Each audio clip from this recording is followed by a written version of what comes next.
What's up, everybody? Good morning. Happy Friday, December 15th.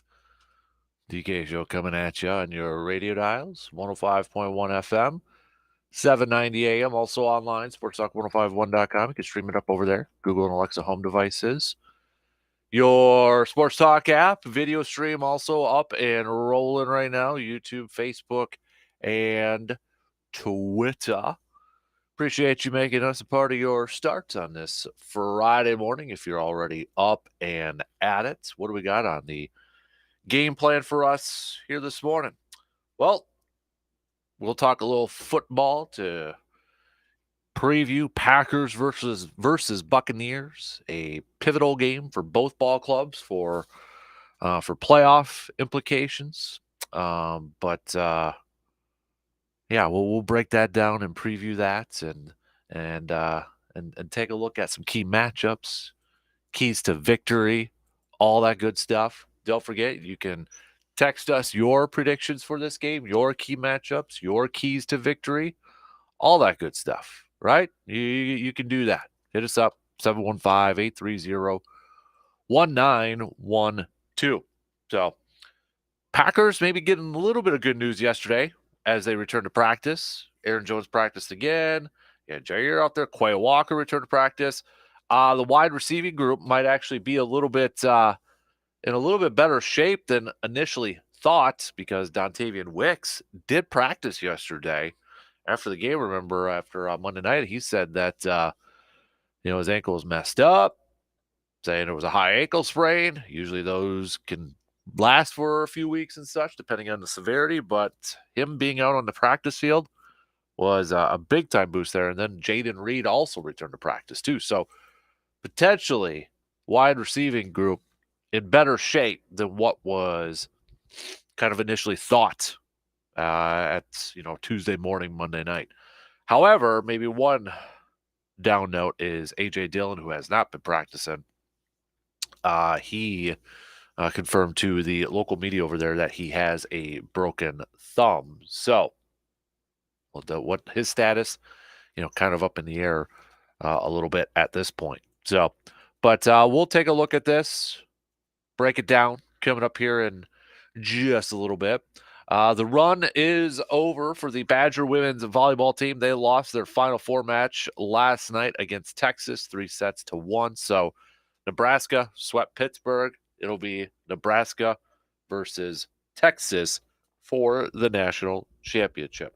Speaking of the Badgers, though, Badger men's basketball team picking up the W last night against Jacksonville State, 75-60. So they took care of business, but Marquette versus the Tommies of St. Thomas was a little bit closer than what maybe a lot of people expected. Final score 84-79. Marquette was up by about 10 after the first half, but the Tommies weren't going away. They made things difficult for the 8th-ranked Golden Eagles of Marquette. So, but the only number, I guess, that the only number that does matter at the end of it all is the final score there. So Marquette did pick up a victory, but maybe a little bit closer than what a lot of people thought out there. Bucks will also return back to action with a couple games this weekend. So we'll talk some hoops. We got the Pistons and the Rockets. Pistons first tomorrow night, then the Rockets. Bucks still at home.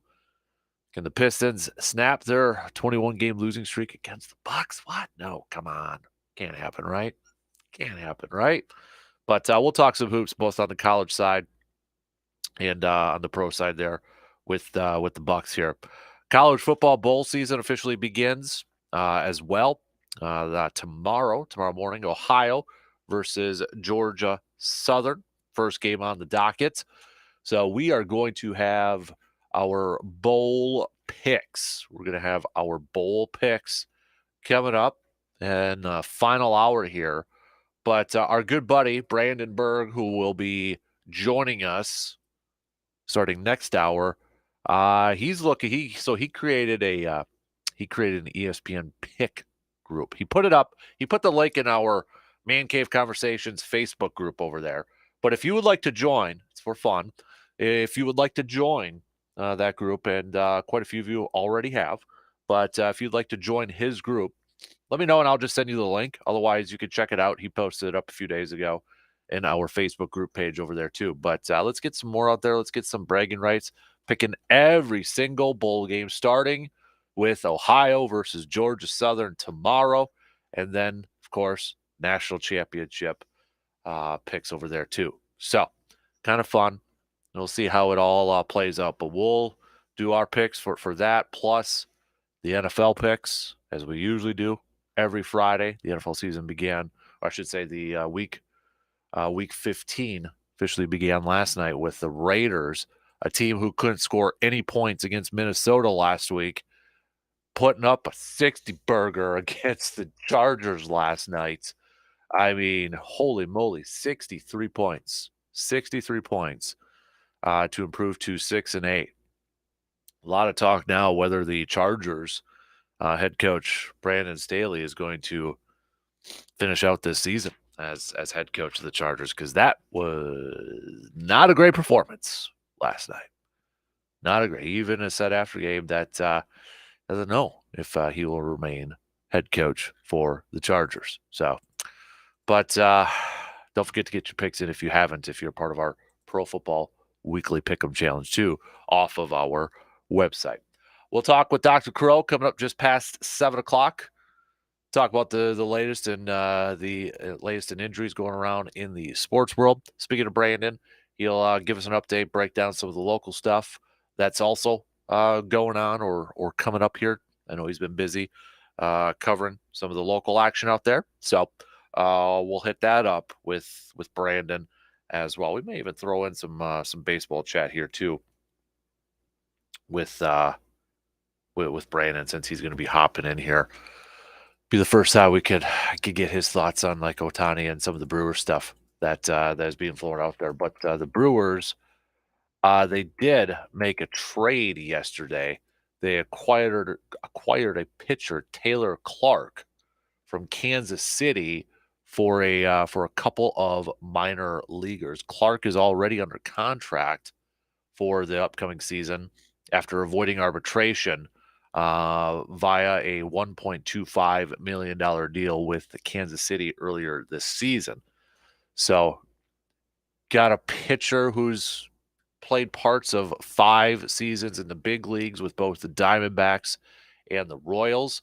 Last season with Kansas City, 5.95 ERA and 58 appearances with just a couple of starts over there too. He some other numbers, he limited right-handed hitters to a 242 average and ranked in the 98th percentile in overall chase rate per StatCast. So again, is it a big move? It's not a big move. Brewers looking for more depth into their bullpen. So, but we'll talk about the latest rumors and rumblings going around in the Major League Baseball world. But we'll begin things this morning talking some Packers versus Buccaneers. Taking a look at this big time matchup. I know I'm kind of chuckling talking about a big time matchup, but it's big time in terms of playoff implications here, because the Buccaneers right now holding on to that NFC South division lead, so they're in the playoffs if the postseason started today. Packers are in the postseason if the playoffs started today. So it's a big game for both these ball clubs to remain in that playoff chase here. So let's kind of take a look at some of the key matchups, keys to victory, who's going to have a game, who's got to have a game, that sort of thing. Kind of give you a little bit of a breakdown in terms of, the Buccaneers, what do they do well? Where do they rank in some of the areas here? Because unless you're a diehard Buccaneers fan, you probably don't pay a whole lot of attention to them. But in terms of offense, we know Mike Evans, Chris Godwin's over there, Baker Mayfield, their quarterback. Offensively, they're putting up 340 yards per game compared to Green Bay, 329.3. So Tampa Bay in that bottom third of the league in terms of total offense, total yards per game.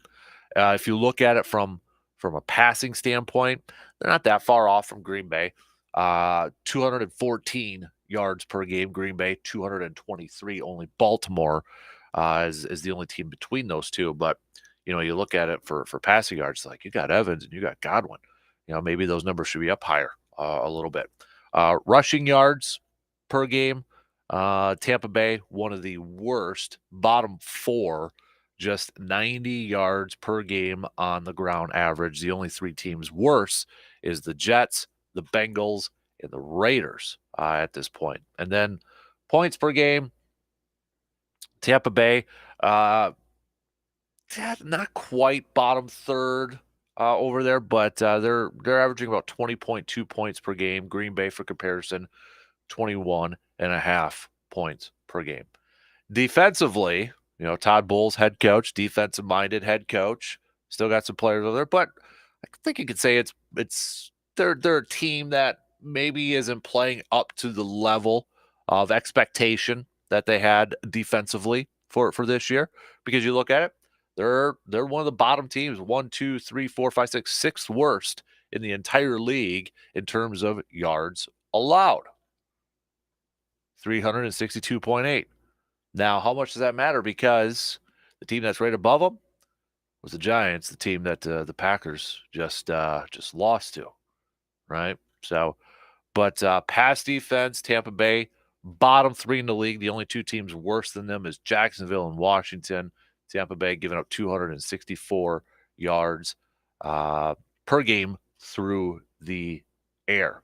Rushing wise, they are, let's see, where Tampa Bay is actually not a bad defensive run defensive group.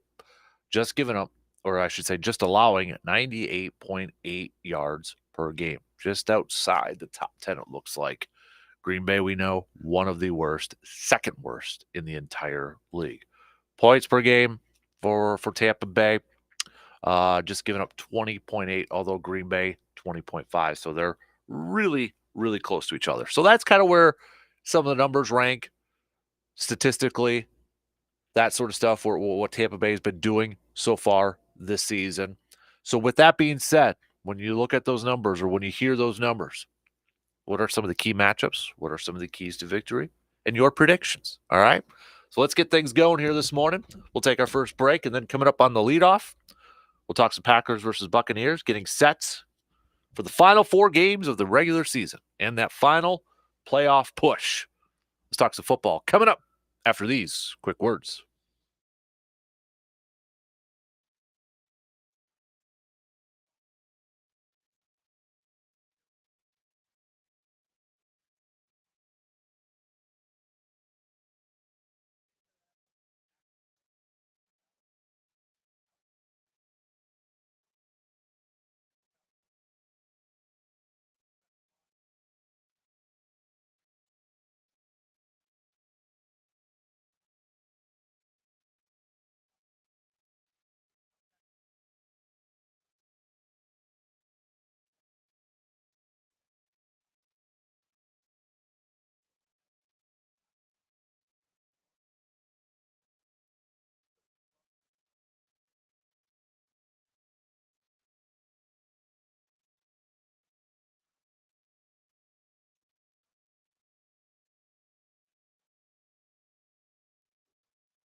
The Wisconsin deer gun season may be in the books, but hey, we got Christmas coming up here in just 10 days. So if you're looking for maybe any last minute Christmas shopping for that hunter in your life, things just got a whole lot easier for you because all you have to do is head to Tilden Gun. Whether you're looking for a new deer rifle or a shotgun for turkey hunting, Tilden Gun has the best and biggest selection in the Chippewa Valley. And if you're looking for something in particular, they will help you, work with you to help you find just what you're looking for. And just to give you a little bit of a preview too, because that's what exactly they just did. I don't think he's listening right now, but tomorrow Hutsy's going to be getting his first BB gun. And they helped Hunter over there. Shout out to Hunter from Tilden Gun. Helped me find exactly what I was looking for. Ordered it up. Boom, it was here in just a couple of days. Picked it up the other day. So that's going to be a lot of fun. And they're so easy, so friendly to work with over there at Tilden Gun. Big thanks, and they can do the same for you too. So if you're looking for something for that hunter in your life, Tilden Gun, baby. Go check them out. And you can visit their website, tildengun.com. So super simple to order up off their website too. Just did that, and it's incredibly easy. So easy. So, all right, let's get things going here this morning. Let's talk some Packers versus Buccaneers. We went through the rankings. We went through the numbers, right? We know where Tampa Bay ranks in a lot of these the stuff here. Key matchups, keys to victory. Both teams needing a win to remain in the playoff chase, in the playoff hunt here. When you look at this game, Packers right now are 3.5-point favorites, 3 going to the home team over there. And Baker Mayfield hasn't had the greatest success at Lambeau Field when you look at his history. Little caveat to it all, though, maybe a little asterisk next to it, because was it a couple of years ago when it was the Browns? When he was with the Browns, it was a Christmas Day game. He had been coming off some injuries, or he was hurt with some ribs, I believe it was. But threw a few picks there, but Green Bay won it. Then the last time was it last year with the Rams. Just had gotten there and such. So maybe a little bit of a caveat to all that. But nonetheless, Baker so far this year, 20 touchdowns and 8 interceptions, 29, 100 passing yards this year. So, but he's got some good receivers to throw to, right? Mike Evans, just like Mr. Consistent throughout his career. I mean, when you look at Mike Evans, this guy, I know he's 30. He'll be 31 in August. He was a draft pick back in 2014. But throughout his career, just insanely consistent. He's already got over 11,000 receiving yards. Already over 11,000 receiving yards. 91 touchdown catches. I think, honestly, Mike Evans, to me, is maybe one of the more underrated receivers that we have seen in the NFL these past 9, 8, 9, 10 years. Is he the flashiest, like a Justin Jefferson, speediest, like a Tyreek Hill, even Devontae, out there? He's not the most explosive or like we said, flashiest guy out there. He's just darn good, and he's consistently good. And I think when you kind of look at the numbers that he puts up year in and year out, it's like, dang, kind of overlooked that. Every year the guy has been in the league over 1,000 yards receiving. Over 1,000 every year. 14 when he was a rookie. Over 1,000 yards receiving. And for the most part, the guy has been available. He's been there. The fewest amount of games he has played in a season, not counting this year because the season's not over with, 13 in 2019. 13 games. That's the lowest. Otherwise, 15, 15, 16, 15, 16, 13, 16, 16, 15. And so far, he's played every single game this year. And the man already has nearly 11,000, the exact number, 11,444 yards, 445 yards receiving, 91 touchdowns. To me, I think he's one of the more overlooked, underappreciated wide receivers that we have seen in these last few years. You know him. We all know him. But maybe we don't necessarily realize just how darn good he has been for a long time now. And he's a big receiver, 6'5", right? 6'5", about 230 pounds over there. So that to me is going to be one of the matchups this year because, again, Mike Evans so far this year, over 1,000 yards, has 10 touchdown catches. That to me is going to be a matchup to watch. His size, just his talent. Who's going to be lined up against him? Is it going to be the rookie Carrington Valentine? If it is, I'd still be a little concerned. Is Jair going to be out there? Is he going to be available? Are they going to throw him out there going up against Mike Evans? Jair dealing with that shoulder issue. There was one of the local media members caught him putting his jersey on. He had a shoulder brace on, so he's dealing with that. But that, to me, is going to be one of the biggest key matchups in this game is who's going to be lined up against Mike Evans. Because if I'm Baker Mayfield,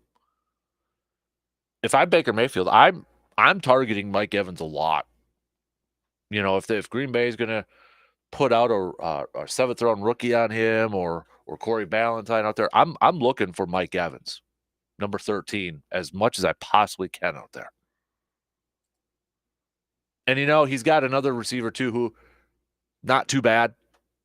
Not too bad. I know Chris Godwin's kind of questionable right now, dealing with a hammy, but he's pretty darn talented. Maybe not putting up the numbers that we've come accustomed to over the last few years here. Only just one touchdown, 659 yards receiving. Dealing with that knee injury right now, but still, I look at one of these key matchups. It's going to be that Packers secondary and how they match up against Evans and Godwin. How do they kind of slow them down? That to me is one of the biggest key matchups in this entire game. Having Jair back, if he's available, will absolutely help. You know, he's been practicing for the last couple of weeks, but the Packers taking it incredibly cautious with him. And, you know, the other part in this, too, is that their running back, Rachaad White, has been very active in the passing game for the Buccaneers this year, too. He's got 419 receiving yards. So he's rushed for 745 yards on the ground. Okay. 201 carries. Not the greatest average, 3.7. He's 57.3 yards per game. We went through the rushing yards for Tampa per game. They're not great. But you look at what White can do in the passing game as well. And that's something that they have to pay attention to in this game. They have to. And that's where I look at a guy like if Quay Walker can come out and play in this game, that's where I think can help limit maybe White in the passing game for the Tampa Bay Buccaneers. Can you slow him down? Can you limit, you know, his big play potential coming out of the backfield, but in the passing game, you know, hitting off the edge or coming up the middle and those little dink-dunk passes from Baker. But I think, and you got to give Baker credit here too. You know, you look at his numbers; they're not bad. 20 touchdowns, all right. Only 8 picks so far this year. But I think if I'm Joe Barry, and I know it's not, I feel like we a lot of times say the same thing week in and week out, how to game plan going up against, you know, or try to game plan for this Packers defense. You got to get after Baker. You know, you got to get after Baker, and I think especially you got to try to get home quick. I mean, you got to get that pressure in his face right away. Don't let Mike Evans and Godwin or whoever, don't let them have 4-5 seconds to get open against this secondary that whether they have Jair or not. Because if this Tampa Bay offensive line is going to be able to provide protection for Baker and he's going to be able to sit back there 4 or 5 seconds, that's a win for Tampa Bay 9 times out of 10. That you got Mike Evans who's going to get 4 or 5 seconds to get open against this secondary for Green Bay against a Carrington Valentine or Ballantine. I'd be concerned if I was Green Bay. So to me, one of the biggest things is that Joe Barry, this defense has got to figure out a way to get home quickly. Only having 2 quarterback hits against Tommy DeVito Monday night is inexcusable. Inexcusable to not be able to get home and get him on the ground. Oh, you want to try to help out your secondary going up against a guy like Mike Evans, Sean Gary, Preston Smith, Kenny Clark, Wyatt, Van Ness, Kingsley. Those guys have got to put constant pressure and just get home right away. Like instantly make it uncomfortable for Baker Mayfield. I want to see some constant pressure throughout. I want to see them trying to get after him and try to rattle him. We've seen Baker before when he gets rattled, right? He'll throw some picks. He'll turn the ball over, right? We know this. But got to get home. Got to get home and put that constant pressure on him. I think the big question is going to be, can Green Bay even do that, though? Are they going to be able to do that? I mean, we've seen them do that. Look at the Lions game again on Thanksgiving. They were able to put constant pressure on Jared Goff. They were able to get home, and that's a good offensive line from the Lions. They're able to do it. Just, again, it's been the consistency factor with this scheme, with this defense, with the game plan over there. Now, offensively, we're looking for a bounce-back game from Jordan Love and this offense as a whole, right? I don't think that's too far. I don't think we're reaching too far in that statement. We're looking for a better performance from the quarterback, better accuracy, not turning the ball over. We're looking for a better performance from the offensive line to protect Jordan Love up there.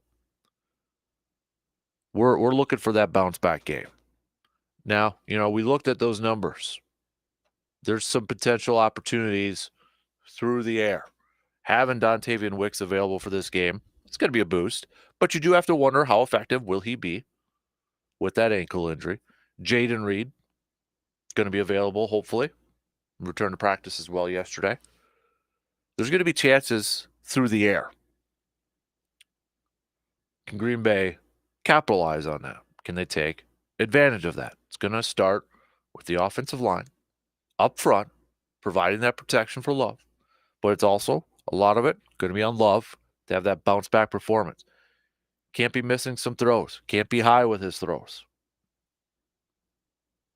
Like he was in the early parts of that game on Monday night against the Giants. Got to have a bounce-back game from Love. At home especially. And I'm looking for a little bit of a bounce-back game too from LaFleur with this game plan. I'm looking for a little bit more of a bounce-back performance from him. Coming up with ways to be a little bit less predictable. Maybe, I think it's safe to say there was times that, it's like, okay, enough with the how many end arounds. But those set up, I understand, those do set up different plays and that's later on in the game, but can maybe make a case that was it just maybe one or two too many at that certain point in time.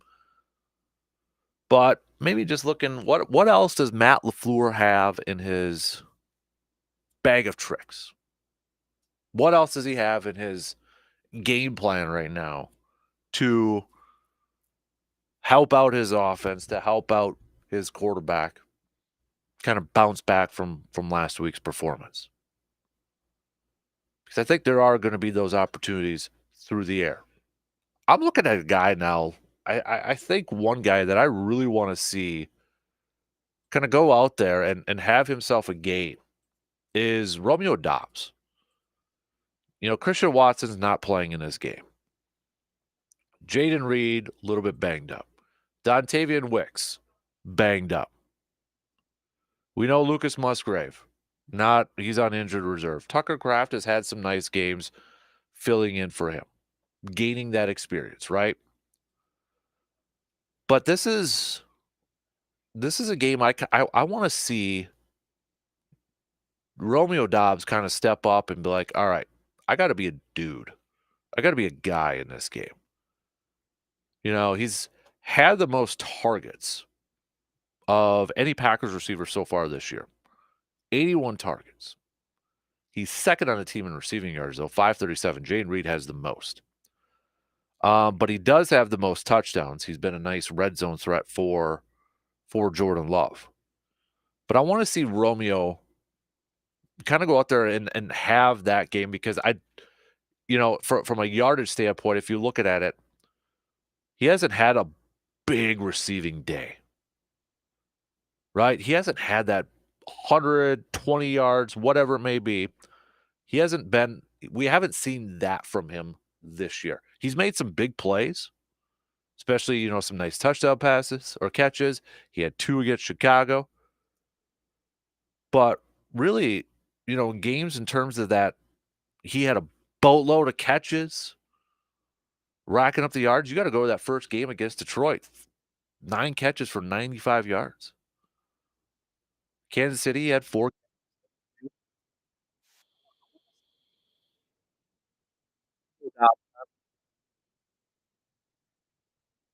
This receiving core is a little bit banged up. We don't got our big play in Watson.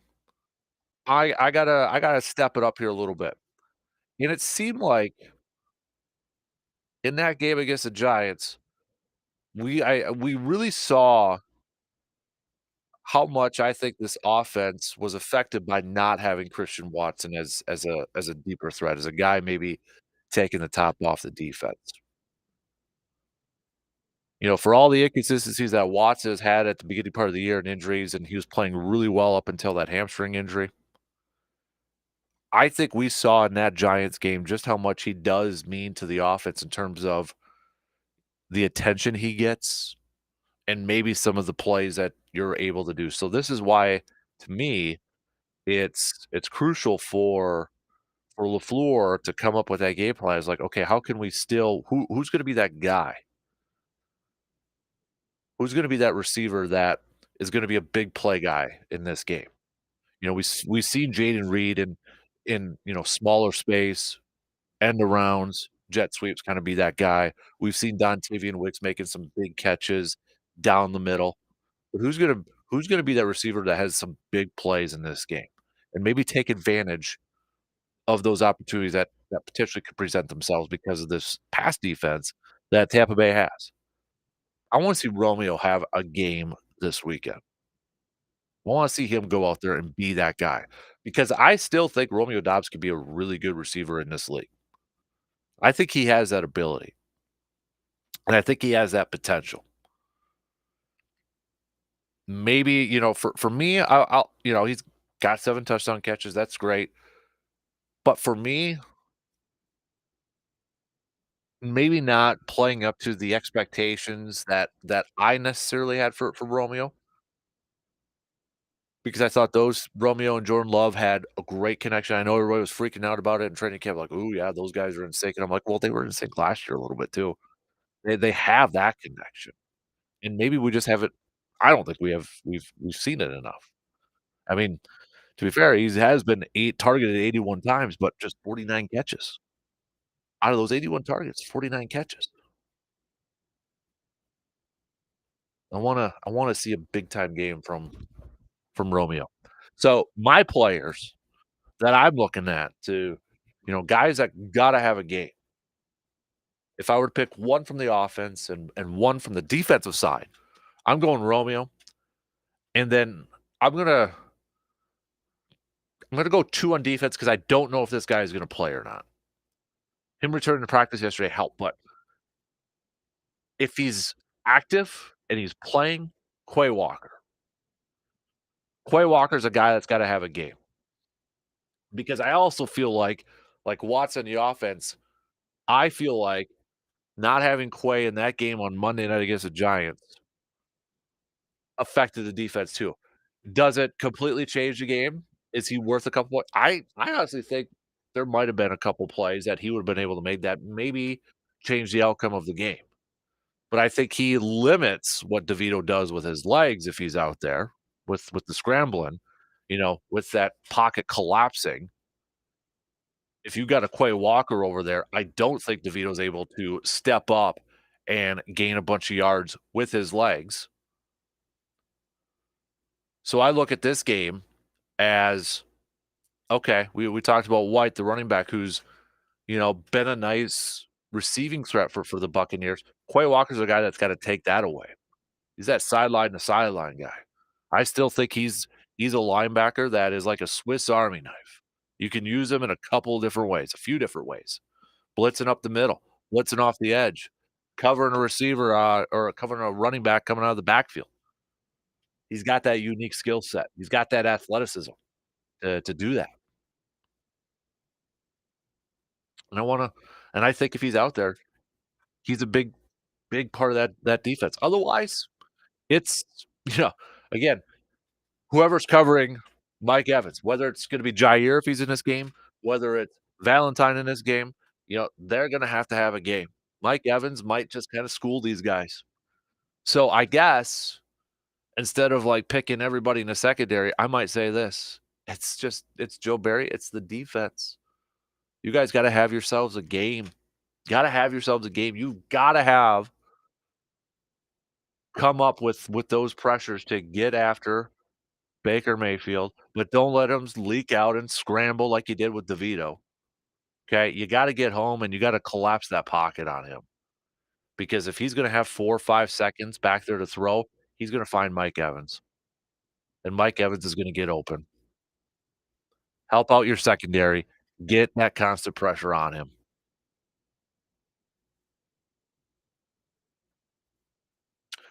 Take a quick break. Send me your keys to victory, your key thoughts, all that good stuff. We'll be back to finish up the first hour after these quick words.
Looking for that perfect gift or stocking stuffer for someone special in your life? Well, it sounds like you need to make a quick stop to Cabin Coffee in Altoona. Whether you're looking for a gift card to put in someone's stocking or grabbing a bag of their freshly roasted coffee, Cabin Coffee has something for that coffee loving person in your life. Plus, they also have mugs and apparel.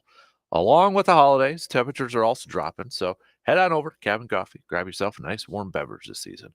Cabin Coffee in Altoona, located in the River Prairie area at 2922 Meadowlark Lane in Altoona. Coming up just past the top of the hour here, we'll catch up with our doctor, Dr. Austin Crow, Chippewa Valley Orthopedics and Sports Medicine. Latest on the injury fronts, get his analysis and thoughts. Then we'll catch up with Brandon Berg, sports editor from the Chippewa Herald. We'll get a recap, preview of what's to come, what's on the dockets for some of the local stuff going on over there. Then we'll get back to some more football talk as well. His Vikings got a couple games tomorrow. So if you're not doing anything, or maybe you got some family holiday parties or something like that, well, you'll have some football games to watch because tomorrow you've got Minnesota and the Bengals. Then you got Pittsburgh and the Colts, and then Denver versus Detroit. So, hey, Packers fans, kind of pay a little attention to these games. You're going to be a Bengals fan tomorrow, and you're maybe want to be a Denver fan tomorrow over there too. So we do have those games coming at you. 3-game slate tomorrow, but we'll throw a little football talk or a baseball talk with Brandon as well, plus some hoops talk. We've got the Bucks double, or I should say back to back, starting tomorrow. Home game against Detroit. Detroit still in that 21-game losing streak, and then Sunday taking on Houston. This home stretch here for the Bucks continuing into next week, where Tuesday they'll go up against the Spurs, and then Orlando on Thursday before heading to New York for a couple games, including Christmas Day game against the New York Knickerbockers. So, plus also want to mention we got the Carpet City Flooring Center local spotlight coming at you. We'll get to that a little bit later on, and our cream of the crop. And then we'll get to our picks and predicts segments coming up. We're going to do a little earlier because we're going to pick every bowl game that also begins tomorrow. And if you want to be a part of the group, Brandon, our good buddy Brandon, created a bowl pick'em group. He posted a link on our Facebook group page. But if you want that link texted to you, I'll send it over to you. All right, just hit me up with the text, and I'll send you that link, and you can make some picks and have some fun with us over there, picking every single bowl game over there. But we'll make our picks live coming up at about 8:35, 8:35, just a little bit earlier because, well, we got all those bowl games and then NFL picks and all that fun stuff over there too. So, but we'll get to that a little bit later on. Quite a few of you rolling with the green and gold with your picks on our texting line here. You can, if you haven't made your predictions yet, you can hit us up with a text 715-830-1912. Jeremy saying that if the Packers can limit Mike Evans, they've got a shot to win this game. Otherwise, if they can't, it may be a long day for the secondary. I'll still roll with Green Bay 24-20. Ben is going Green Bay 27, Tampa Bay 24. We've got Greg picking the Packers to go 23-17. Have to get pressure on Baker Mayfield. Can't have a repeat performance like they did against the Giants and letting that quarterback do whatever he wanted to make him incredibly comfortable back there. Cannot do the same against Baker Mayfield. Aaron also with a quick text over here saying that I'm going to roll with Green Bay 30-27. Packers have to do a good job of limiting Mike Evans. You may not be able to completely stop him, but you have to limit him from potentially going off against the secondary, especially if Jair Alexander is not playing. We've got Matthew saying a key player for this game is going to be if Jair Alexander plays. If he plays, I feel a little bit better about their chances of slowing down Mike Evans a little bit. If not, I'm definitely going to be nervous seeing this young secondary go up against Mike Evans. I think they'll have to double team him almost every single snap if Jair is not playing. And even maybe if Jair is playing because Mike Evans has the height advantage against him. A couple more to go through here. We've got Chris. Chris is also saying he's going to go with the Packers 27-24 victory. My key matchup is my key matchup every single time. Whoever wins in the trenches, defensive line and offensive line. And the team that turns the ball over the fewest is going to be the team that wins this ball game. I fully expect a bounce back game from Jordan Love. Hope I'm right. I'm rolling with the Pack. Ron coming in with the text. 24-17 every time I pick the Packers. They lost this season, so Bucks. All right. I kind of want to go with that route here too. I feel like almost every single time I've picked Green Bay, they've lost. I picked them. Well, I picked them to beat Chicago. They actually won that one. I can't remember what I did with the New Orleans one. I know I did not pick them against the Chargers or Detroit or Kansas City, and they won those. I might have to roll with that same mindset. Who the heck knows? But all right, we got more. Running out of time here for the first hour, though, so keep them coming. I know I didn't get to everybody's text over there, but keep them coming. I'll try to get to them a little bit later on. So coming up next hour, we'll begin with a little inside the training room. Chippewa Valley Orthopedic Sports Medicine, Dr. Crow. We'll talk to him about Jair Alexander's shoulder injury. Kind of maybe get some thoughts of what's going on over there, why the Packers are kind of keeping it maybe a little bit under wraps, kind of a secret, maybe potentially what's going on here. AJ Dillon with his broken thumb, all that stuff. We'll hit that up with Dr. Crow. Then we'll catch up with Brandon right after that, shortly after that. Lots to get to with B here. So keep the conversation flowing, though. All right. Keep those texts coming. 1 hour in, we got a couple more to go, baby. All right. We got some news updates, and then we'll get things rolling, rocking and rolling. Or I should say, continue to get things rocking and rolling. Quick break. We'll be back in just a few minutes.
School milk.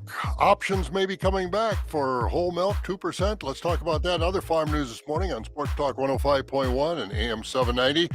The U.S. House of Representatives voted 330 to 99 on Wednesday to pass the Whole Milk for Healthy Kids Act. That bill would give schools the option to serve 2% even whole milk to students through the school feeding programs. While options in school meals were taken away from the lunch lady back in 2012, the House bill will now go to the Senate, which has its own version of the bill in the system. But like in the House, the Senate version also has bipartisan support. Now, I checked, and the Wisconsin congressional delegation all voted for this bill except one. Gwendolyn Moore, who is a 4th District Congressman from down in Milwaukee. Why she voted against it, I do not know. But if you want to call and ask, 202-225-4572 is her phone number. I've called it already. An amendment to that whole milk bill, co-authored by 7th District Congressman Tom Tiffany, also passed on a voice vote in the House this week. Tiffany said his amendment would also stop the administration from banning chocolate milk in schools following a report from earlier this year that claimed the USDA had proposed a rule that would restrict sales of flavored milk in school lunchrooms, chocolate, strawberry, and others.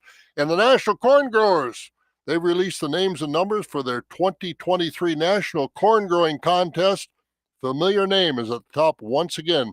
David Hula of Charles City, Virginia, was the overall champion grower with a yield, and this is not a typo, 623.8 bushels an acre. That's a lot of corn and nuts. A look at some of our food and farm news this Friday morning on Sports Talk 105.1 and AM 790. I'm intern Bob.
Get up! He's on his way.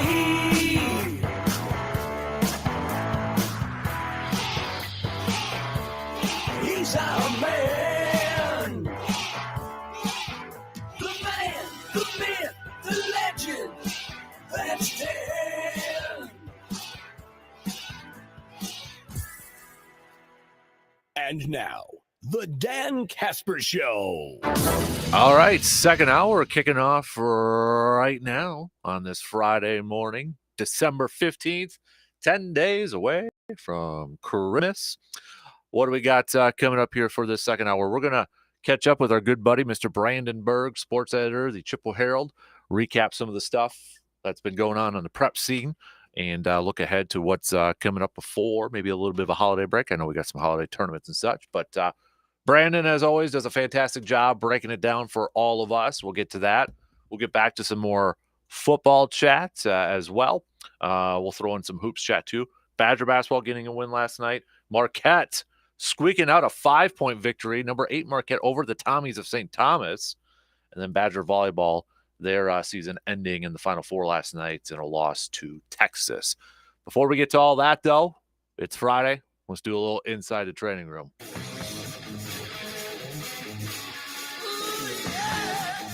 Paging Dr. Crow. Breaking down the latest in sports injuries. It's time for Inside the Training Room with Dr. Crow. You better call me a doctor. On the Dan Kasper Show. Somebody give me a doctor. He's Dr. Crow, Chippewa Valley Orthopedics and Sports Medicine, joining us here this morning. How you doing, Austin? Fantastic. That a boy. Hey, I want to start off with your favorite team, the green and gold, the Packers here. Top five. Yeah, top. There you go. Jair Alexander's been out for a few weeks, about 5 weeks here, and it's kind of been a hush hush. But they keep saying it's a shoulder issue. Now, a Packers reporter just the other day at practice saw him putting on his jersey, and he's got a shoulder brace on. What could be some possibilities for Jair where he would have to be wearing a shoulder brace? And I know a couple years ago he missed a big chunk of the season because he hit Najee Harris, the running back from Pittsburgh, and then had a shoulder injury from that. And that was that year where he came back for the postseason game against the 49ers, but only played a few snaps. But what could be some potential issues with the shoulder where he would have to wear a brace, and maybe why he's missing 5 games so far? Yeah, a good question. I mean, I think when we talk about his previous injury, then that was an AC injury, so the AC joint. And so that is something we generally don't brace. So I don't think it's a recurrence of that previous injury. Usually, if you're going to be wearing any kind of harness or brace across the shoulder, that's usually more along the lines of a labral injury. So people who have an injury to the labrum generally are going to cause some type of instability to the shoulder, which is very, very common in football players. So I would say that's the most likely thing. And then really what you're looking at is the recovery timeline for that can be variable. I mean, sometimes athletes are able to get back quickly.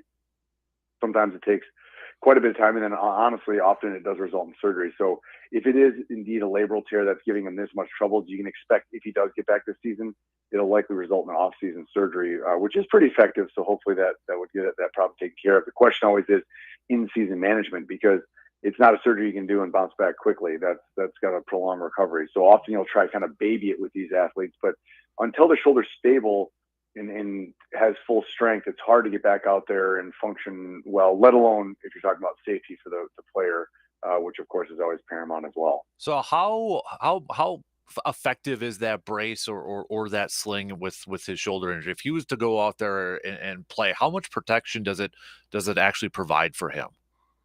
You know, some not great. I mean, if they work perfect, we would never have to operate on them. We Right. just put people in shoulder harnesses; it would work great. So, and it depends on where the tear is. So they work better for anterior tears. That's where the shoulder dislocates out the front. Posterior tears, you just really have a hard time bracing those effectively. So, in that setting, you might be able to get someone in a shoulder harness or a Sully brace. And that restricts, we call abduction action rotation. So we're kind of bringing the arm up and out. But the problem is, as a defender, when you're taught to tackle, you bring the arms up and tackle. And of course, the receiver running back is coming towards you. So they're going to drive your arm back up and out, which is why injuries like this are so prevalent. And we see that, unfortunately, they injure it and then it recurs, which is certainly a possibility of something that was there and then it got worse due to a secondary injury. We see that pretty commonly as well. And that's what I was going to kind of ask you too, like what kind of a range of motion or what would have kind of caused that type of injury? Because I know Jair is a guy too that, you know, when he does tackle, he kind of leads with that shoulder like a lot of corners do in this league. Mm-hmm. Yeah, shooting the legs out. Yeah, that actually tends to be better on the shoulder. Now, if it's an AC issue, for example, that would put a little more stress across the AC joint. But again, we don't really put those in shoulder braces or harnesses. So to me, that doesn't seem to fit. But that type of mechanism of like tucking your arm and shooting a leg out like a lot of the D-backs do nowadays, that's actually not too bad on the shoulder. If your arm's up and out, that tends to be more of the problem. If it's an anterior tear, posterior tears, if you drive the shoulder in, so like having your arms up and out or pushing in, that tends to load the shoulder and can load the posterior labrum. So again, it depends on where it's at, but that would be my suspicion as to what's going on. Staying with the green and gold here quickly, Dontavian Wicks, the rookie wide receiver, after Monday night's game, he had told some reporters that his ankle's messed up, and he said that he was told it's a high ankle sprain, yet he practiced yesterday for the first time this week. Would that kind of give you a hint that it's probably not a high ankle sprain at that point if he was able to practice just a couple days after that? Yeah, I mean, at least not a severe one. I mean, a bad high ankle sprain, those a lot of times, I mean, they can hardly walk. I mean, it's not uncommon for a bad high ankle sprain, number one, to require surgery if they're severe. The more moderate ones, it's not uncommon to have people on crutches for a week or two. So for him to bounce back that quickly, it tells you it was relatively mild. But there still can really nag and kind of delay the ability to really, well, obviously what a football player can do, cut, pivot, jump. So if it is a high ankle sprain, it's going to at least give some limitations, but it does suggest, yes, it's not as severe. Or maybe it was a combo. You can certainly get some combinations where a combination of a standard lateral ankle sprain and a high ankle sprain, and maybe it was a little more lateral ankle, and those tend to be a little bit easier, but those can be nasty too. I mean, they can take a while to bounce back. So it just suggested that it maybe wasn't as severe as maybe people first thought. JJ, your guy, Justin Jefferson, last week came Mm-hmm. back and had that chest injury. And I think I saw that he was taken to a hospital afterwards too. Mm-hmm. And he seems like he says he's going to go this week. Did we hear exactly what was the issue with his chest injury? No, they didn't say explicitly, but I can pretty much tell you I'm pretty confident what it was. So he took that shot. We all saw he kind of went up for a pass over the middle, kind of left out to hang out to dry on that one. But anyway, we'll digress. But took that shot in the ribs, and usually what you're going to be concerned about at first is going to be what you guys have going on with Musgrave is an internal injury. So that can be most commonly like kidney, liver, spleen, an injury like that, an internal injury. Or if you take the shot up higher in the ribs, you can crack a rib, and when you crack a rib, you can actually puncture the lung and have a collapsed lung. We call it a pneumothorax. And so that it's not common, but it certainly can happen. So my assumption is he took a hard shot to the ribs. It's very hard to see on X-ray a small pneumothorax and rib fractures. They're just difficult to see. So my assumption is he was having some difficulty breathing or shortness of breath. So they said, all right, let's just get a CT scan. So they took him to the hospital, got a CT scan. He was cleared that night and came back with the team. So I'm guessing the CT scan was negative, which is very sensitive for picking up on a pneumothorax and a rib fracture. So that's what the concern was, I'm sure. And as soon as they cleared him, they said, you're good to go. But I mean, he obviously took a hit hard enough where, I mean, he obviously laid there for a split second, popped up, but you could tell he was hurt. He went straight to the medical tent. Yeah, absolutely. He's Dr. Crow, Chippewa Valley Orthopedics and Sports Medicine, joining us this morning for Inside the Training Room. I want to talk a little bit about a couple of finger injuries here. Justin Herbert, the Chargers quarterback, they probably could have used him last night in that shootout game. Oh, that was not a good one. No, not at all. But he's done for the year with a fractured index finger on his throwing hand. Is there any long-term concern with something like that? I know some people on Twitter were like, well, why is he out for the rest of the season? I think maybe it's just because it's in the point of the season. There's only a few weeks left at this point. But I know he's had some issues with his hand and finger all season long, it seems like. Mm-hmm. Yeah, I think he broke his finger on the non-throwing hand earlier in the year. Mm-hmm. This one was on his throwing hand. So if I remember correctly, he injured it, and I think he actually finished that series. Yeah. So obviously there's 1,000 ways you can fracture a finger. I would say my suspicion is this is going to be what's called a mallet finger. And if you remember a couple of years ago, Russell Wilson had this, for example. So if you remember, he had that surgery, and he came back, I think, at about 4 or 5 weeks. Which was actually pretty fast, to be honest with you. But and that's essentially where you take a hit to the finger and the extensor tendon pulls a little. Well, either the tendon pulls off or it takes a piece of bone. So if it takes a piece of bone, then it's a quote fracture. We call that a bony mallet. But the fact he was able to play, if he had a shaft fracture and the finger was like sticking sideways on his throwing hand, he wouldn't have been able to keep playing. So a mallet finger, basically, if you look at someone's finger like that, the tip just flexes down, just stays flexed because the extensor isn't working, so the flexor is unopposed, so the fingertip just stays bent like a mallet. That's where the name comes from. And so at first you look at it and you're like, all right, well, my finger is not going straight. And he obviously may have been able to go through. I realized, wait a minute, this isn't working right. And so you got to fix that correctly, especially, I mean, he doesn't want to have a mallet finger the rest of his life. So the key is to fix those quickly. We can sometimes splint them, sometimes we'll do surgery. He ended up having surgery in his, which if there's a bony component to it, that's often how it ends up going down. So that's my suspicion. Again, I don't know, but the fact that he went on, if you broke through a joint or through the shaft, he just would have immediately been like, my finger's broken, I'm done, on a throwing hand. So I would bet money that it was a mallet finger. Switching over this, I know this was about a week ago, but I kind of wanted to get your thoughts on this. Hayden Hurst, the Panthers tight end, he was diagnosed with post-traumatic amnesia from a hit that he took against the Bears in early November. Could you possibly kind of give us a little bit, to quote Michael Scott from The Office, explain it to me like I'm 5 years old. Exactly what that is.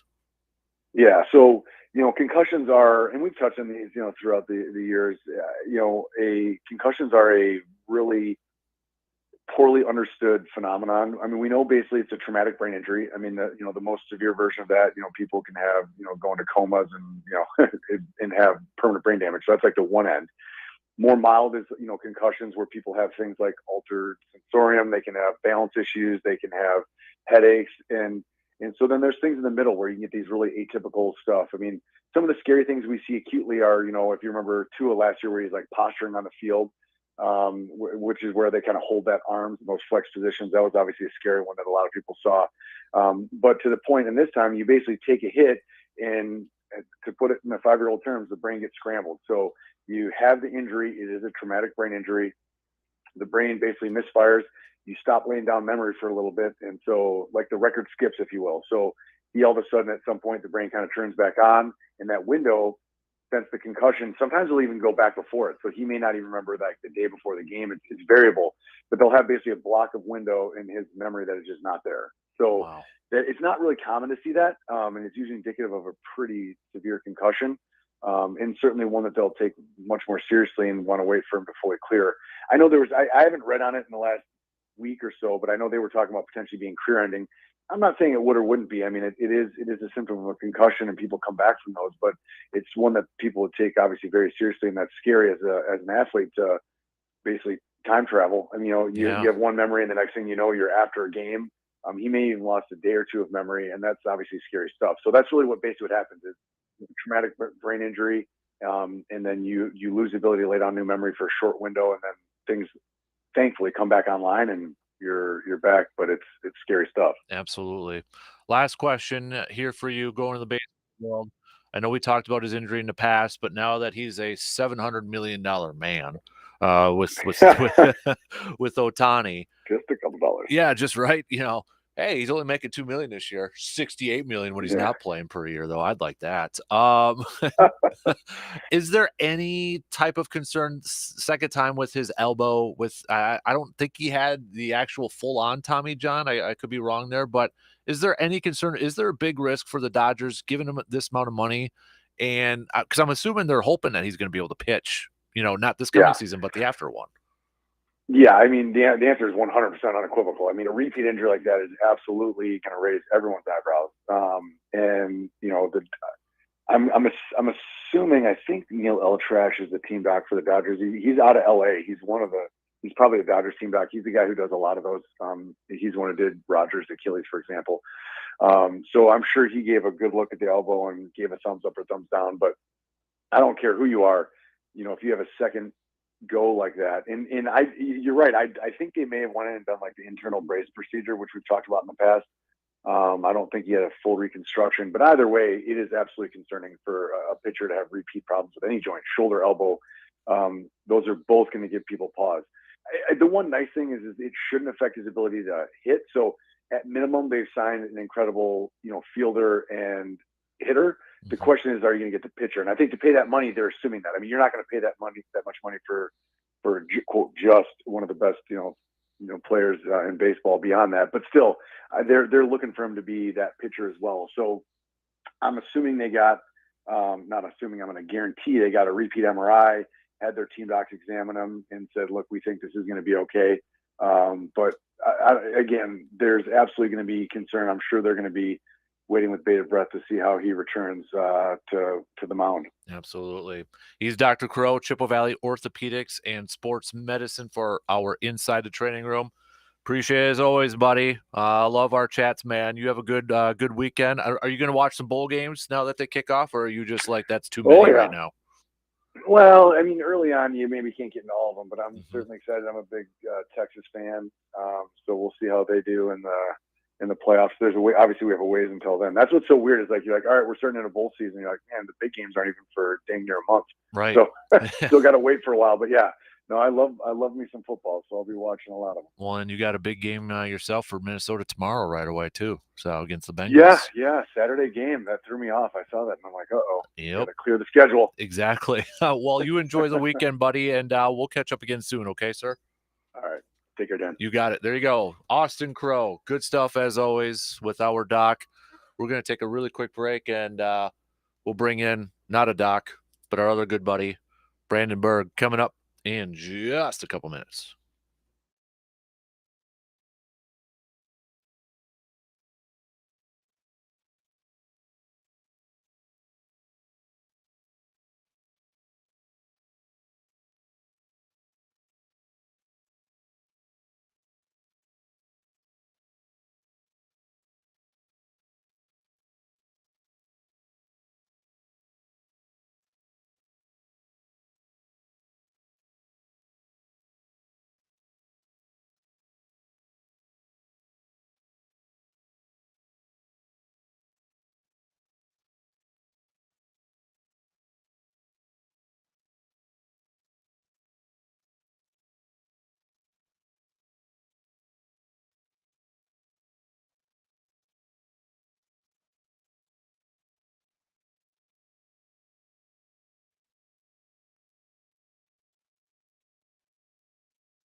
Don't forget, if you want to be a part of Brandon's Bowl Pick'em group on ESPN there, I'll send you the link. Just hit me up with a text, 715-830-1912.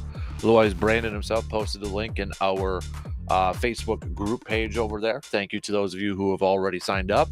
But if you want to join us, it's free. It's for fun over there too. But I'll text you the link. I'll be nice. Just hit me up with a text. Say, hey, I want the link. And I'll text it back to you here this morning. And make Brandon happy too, as Brandon joins us. Do it.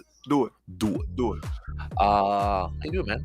Good. How are you? I appreciate your name on this too. I just saw this. I feel like I'm the only one that's actually filled out a specific name so far, which I did. I mean, I also went and did my picks right away because otherwise I'd forget them, like I did for the pro football pick on the 1 week. So, is it supposed to be Facebook appreciation? Fullback appreciation. Okay. I can't fit it all. That's a character limit. So fullback appreciation. I still appreciate society. fullbacks. Oh, I love it. All right. Okay. See, we got a couple people. I will text you the links here in just a second. There you go. So we got a couple people. And there's a password that goes with it. Is there? Okay. I'll But figure it out. it's super easy. All right. Oh, I see it. Okay. Yep. Gotcha. All right, Brandon. Let's do a quick kind of rundown here. I gotta pause the music on the video stream there. I always forget that. I apologize. Let's do a quick rundown of some of the local stuff that's been going on. I know basketball's been in full swing right now.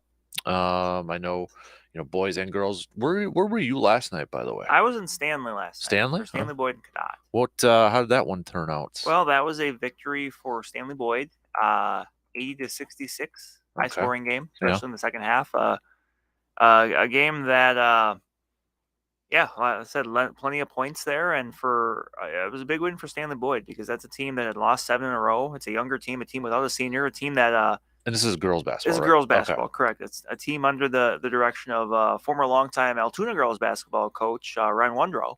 Okay. So he's taken over the oil program, and they've got a young group, and they've kind of taken their lumps at times, just being a younger group playing in a tough conference and all that good stuff. But last night was definitely one of those nights where kind of a bunch of it came together for them. Mm-hmm. And they've got some talent. It's just that they literally have no seniors on the team and not a lot of returning experience. So that's kind of a tough formula when you're playing against teams that are generally going to have more experience than you. But it was a good effort for them. Coming out of last night for the Western Clover Belt, there's a couple teams still unbeaten in conference play, and those would be McDonald and Fall Creek. They both won their third conference game of the season last night. McDonald beat Bloomer, Fall Creek beat Osseo Fairchild. So, their first matchup is, I believe, the first Thursday in January. So next week there will be a conference game or two for the conference before they take a little break for the holidays. So not too much separation early on, but there's some teams that are kind of early on staking their case to want to be a contender for a conference title. Right. BRC wise, boys wise, I know Memorial's undefeated. I looked that up. They got a big one going up against River Falls. Yes. Coming Tonight. up here too. Yeah, tonight. So, still kind of on the BRC side of things. Kind of, is it Memorial for boys side Memorials right now? I think Memorial's going to be a contender in both. Earlier this week the Memorial girls picked up a win over North in the intercity battle. So right now we've got Memorial, North, and River Falls tied atop the conference. But we'll see with some separation there. You mentioned Memorial, River Falls tonight. You got Eau Claire North traveling to New Richmond, who's right on the heels of those three teams at the top of the conference. They're 4-1 right now. So, those are all teams that are going to be worth keeping an eye on. Same with Rice Lake, because they always are. That's a solid team Kevin Orr has. And then it's always the case on the girls' side. You've got Hudson's good, Menominee's good. They've still got even a few players that went to, help them get to state a few years ago. And that's, at this point, Menominee's just a solid program that you're always going to have to keep an eye on, especially once it gets to the D2 playoffs. Mm-hmm. So those are some teams, I think, in the Big Rivers for basketball that maybe in the coming next few weeks, especially maybe after we get by New Year's, because like I said, you don't really have any conference games that are played that week of Christmas. So right, but you might see some separation once you get to that point. Right. Want to go back to a few days ago, but you were covering us. Tell me about Austin from New Auburn. 34 points? 34 points. I was up in Cornell for an East Lakeland doubleheader with Cornell, New Auburn boys and girls basketball, and both New Auburn boys and girls teams picked up a couple of big wins. They're off to good starts this season, especially in conference play, and it was kind of a unique win for New Auburn because for the game they had 8 players dressed. A combination of injuries, illness, and a couple kids on vacation actually had them to the point where they had to call up. Of those 8 players, 4 of them were JV players. Okay. Wow. So you had you had 3 freshmen and a sophomore or a junior, that were didn't really have much in the way, if any, of varsity experience that were being asked kind of come up and steer the ship a little bit. But mentioned Austin Woolliver, a big game out of him, career high by far, 34 points for him. He was one of the varsity guys. He wasn't one of the guys that was on JV, but. A 6'6" gentleman that was really making some plays around the basket. And that's something that New Auburn's always had, seemingly, for being a really small school, is post play. And they've already got another really good post player with junior Justin Melland, who averaged a double last year as a sophomore. And that's a unique challenge that they present to opposing teams, because especially at that D5 level, you just don't see a lot of teams that have kids that are 6'4", 6'6", a couple others are 6'3". Like, Mhm. it's going to be interesting to see for them, especially because next Tuesday they host Flambeau, sorry. And that's a big early season matchup in the conference. So, but yeah, that's a really good effort for New Auburn to kind of continue to develop that post presence, which can just be, I mean, it's just tough to handle. All right. Hockey wise, switching over there, did I see was it Chi High that exploded against North with 8 Yes, goals? it was 8 to Wow. 1. So they picked up a win. They got back the toolbox, which you're not familiar. Toolbox is a traveling trophy between the two teams that every time they meet in the regular season is on the line. North had it because they won the last regular season game last year. They don't put it on the line in the playoffs if they play, but Right. so twice a year it's on the line when those two teams meet. Yeah, Chippewa picked up a big 8-1 win last night. Team that is it's the last team that's unbeaten in conference play right now. Okay. They do have a couple non-conference losses. I was there Saturday when they lost Milwaukee University School Milwaukee. Okay. And talking with Coach Scott Parker after the game, he kind of hoped that maybe that game would be a bit of a bit of an eye opener for him, just because it's a team that brings back a lot from last year, but maybe to the idea that especially in the big rivers, but with the non-conference schedule that the Cardinals play, like you got to be ready to go every time. Like Mhm. all the Chai has a bit of a buzz to them right now because of they've got some kids that are getting looks at maybe playing at the junior level, and they bring back a lot from last year, and they're ranked in the first Wisconsin Prep Hockey State Poll of the week or the year, I should say. So teams know who they are, and when you're that team, you're always going to get your opponent's best shot, and that's what they did on Saturday with University School, picking up a 1-0 win over them. So Mhm. that's just something that I think it's a spot that those kids specifically haven't really been in. So sometimes you're gonna have to learn a lesson the hard way, and I think they're kind of hoping that maybe Saturday was that lesson. But next week they've got a few big non-conference games with I believe it's Wausau West and Stevens Point. I know Stevens Point's ranked, so that'll be a big one.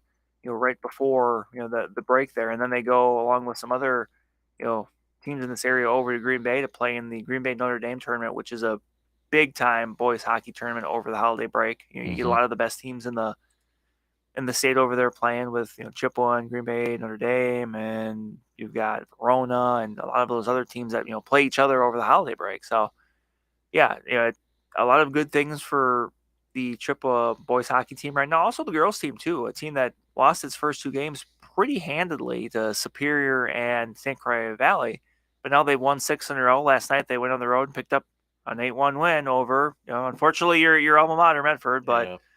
no, they're really starting to click under first year coach Kate Doherty, and they're a team that they're they've got talent, but it was going to be how quickly do they mesh with the new coach, and that's going really well. Mhm. Wrestling wise, I know we had the big Husky invite back on the 9th Yes. over there. And I know they had the North had a triangular against was it Durant and Prescott, I think, the other night there too. But now we're getting that time where there's gonna be a little bit of a break, it A seems little like, in bit, wrestling. because there's a lot of big tournaments that happen over the holiday break. You've got the Northwest or the Northern Wisconsin Badger Classic over in River Falls is a big Mhm. one. I know Chippewa Falls every year goes over to Oshkosh for the Oshkosh Lourdes on the Water tournament, which is at UW Oshkosh. Down in La Crosse, you've got the Bi-State, which is a lot of it's a multi-day tournament with a lot of great teams from Wisconsin and Minnesota. So you're right. Mhm. This is kind of a bit of I won't say a lull because you've got conference duels and triangulars and quads and all that good stuff, but really you have a few of those, but then that's kind of the next big thing a lot of these schools are looking to is those big holiday breaks, which Mhm. wrestlers are, I mean, they're already some of the best athletes you'll find just because of the dedication you have, but to have that dedication to keep your weight over the holidays Mhm. that is something I would have never had. Let's put it that way. Are kind of the typical, like we like to say, programs still kind of the I think so. programs this year? Hudson is always going to be a contender atop the big rivers. They picked up a win over Chippewa Falls last night. Mhm. Menominee always is turning out good wrestlers. Yep. So Boyceville, Boyceville, Cadott. Cadott's in a little, they've got some, but they're in a bit of a transition year this year because they had such a big senior class last year Okay. that they're a bit younger this year, but they've got some, high level guys, some wrestlers that have been at state before. Axel Teagles, Caleb Lodahl, Izzy Sontag was second at the girls' state tournament Okay. last year. So, they've got some. It's just that, there's a lot more newer faces as opposed to, last year you had kids that were wrestling at varsity for 3 or 4 years that, Mm-hmm. were just, you could pretty much pencil them in for going to state. Right. And this year it's just a little bit different, but it's as you said, that's a program that's, always going to keep turning them out. I mean, Gannett is unequivocally a wrestling town. Right. Like, you just know it. And so it starts at the youth level and just keeps going once they get in high school. Right. Exactly.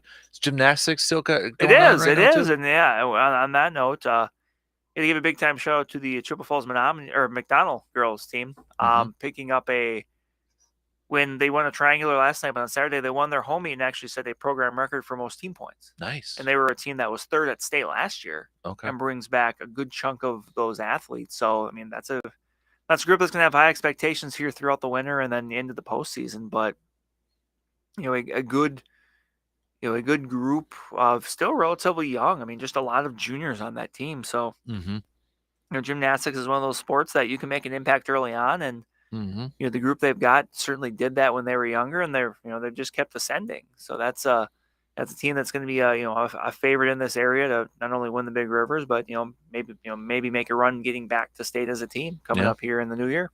All right, good stuff, B. Thanks for breaking that all down for us.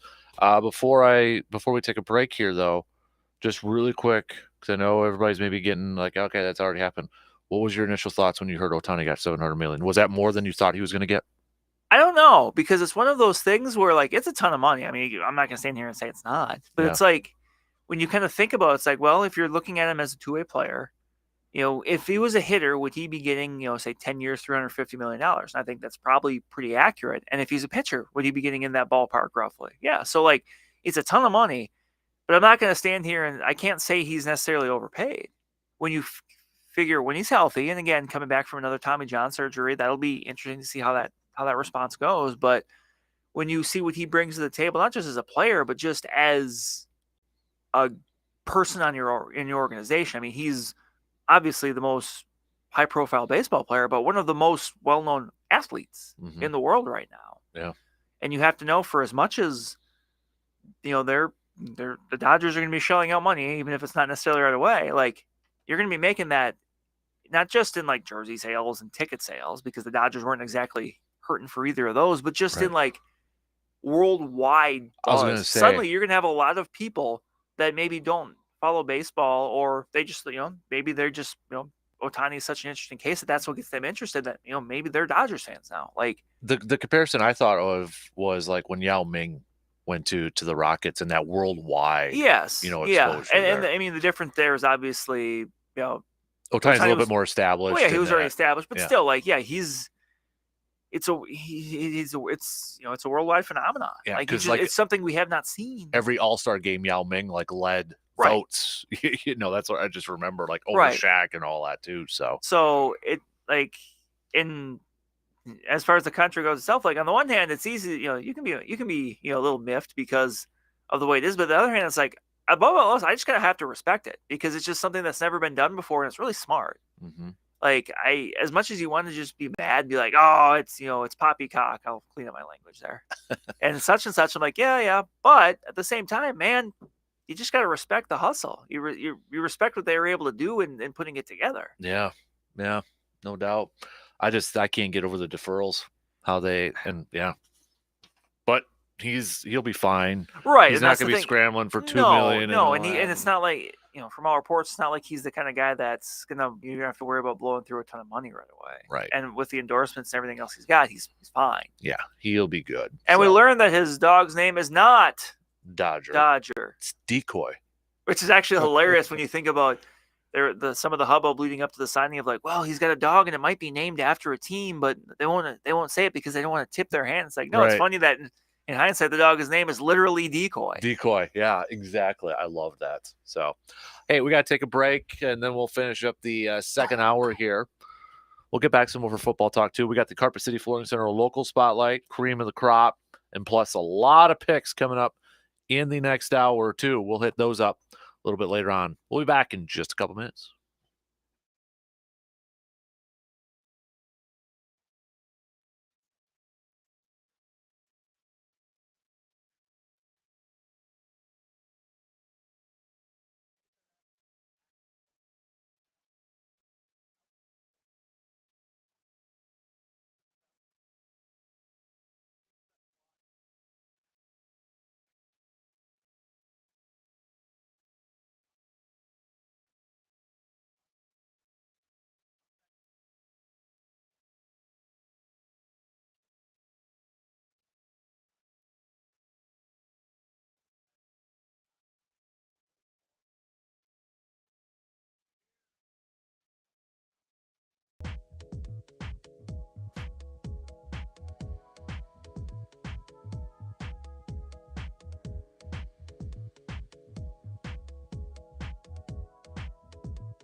What's on the Christmas list for this year? If you don't have a new floor for your home, then you're doing yourself. Well, you're doing it wrong there, people. So instead of adding something that you don't need on your Christmas list this year, just ask Santa for that one thing you really want and really, really need this year. And that's a brand new floor from Carpet City Flooring Center in Eau Claire. From top of the line carpets to gorgeous luxury vinyl planks, whatever style of flooring you're looking for, Carpet City Flooring Center in Eau Claire has just that. If you're looking to maybe re-up the man cave, redo the man cave like we did earlier this year, or maybe it's your living room, your bedroom, your kitchen, whatever the case may be, Carpet City Flooring Center is your go-to spot because even Santa, word has it, uses Carpet City Flooring Center up in the North Pole. Best prices, best selection. They'll even match or beat the competition if you happen to find a better deal elsewhere. But what separates Carpet City Flooring Center from the rest is the incredible team and the incredible staff over at Carpet City Flooring Center. Like one big family over there. So head on over there. Visit their website, carpetcitywi.com too. If you want to go see some different samples or not quite sure what would work within your home style-wise or maybe within your budget, that's what that whole team there is there for. They'll help you find the perfect floor that'll fit within your budget but also look amazing in your space. Carpet City Flooring Center, Wisconsin's premier flooring store. We got about 10 minutes left here. Speaking of Carpet City Flooring Center, we'll do the Carpet City Flooring Center local spotlight coming up at just past the top of the hour here. We're going to have a busy 8 o'clock hour because we'll have a lot of picks, our picks and predicts brought to you by the Elbow Room there. We'll get back to some football talk coming up here in just a bit too. Badger volleyball, their season ended last night in a Final Four match against Texas. So it'll be Nebraska versus Texas for the championship. Badger men's basketball got the W last night. St. Thomas gave Marquette a little bit of a run for their money last night too. So, which is cool to see. I mean, to see. For me, it's still weird to say that St. Thomas is a D1 school. Yeah. But I think that again, not big on moral victories, but I think if you're St. Thomas right now, the fact that you hung with the top 10 team in the country, you gotta be feeling pretty good about that. Right. I mean, that you said you haven't been D1 very long, but to be able to do something like that obviously bodes well, especially with it being, nationally televised game and such. You had a lot of people see it. Yep, exactly. So, then that's part of that schedule too, where we're coming up with the holidays, where it's a little bit of a wonky.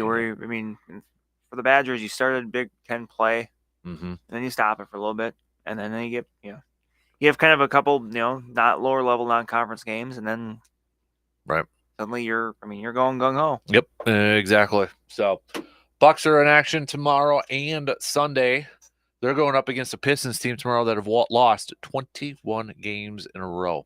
Last win came at the end of October when they were 2-1, when they actually had a winning record over there. So hopefully the Bucks are not the team that snaps. You never want to be the team that a team in a losing streak ends against. Hopefully they're over the whole ball gate going on over there. I love now everybody's dissecting these videos. Like the Zabruder film. Yeah, or it's reminding me too, like the Brady jersey from the Super Bowl.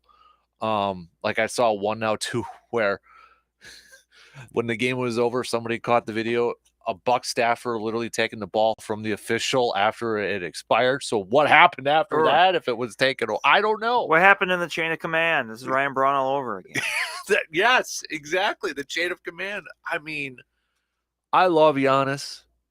Did it get a little overreaction, do you think, from Giannis? I mean, running up and down the hallway, trying to get that I'm just honestly surprised this has never happened before, or at least it's never been at this level where, like, two people have done something significant in the same game. Yeah. Like, did they just really use the same ball the whole game, I guess? Well, they said there was 2 game balls.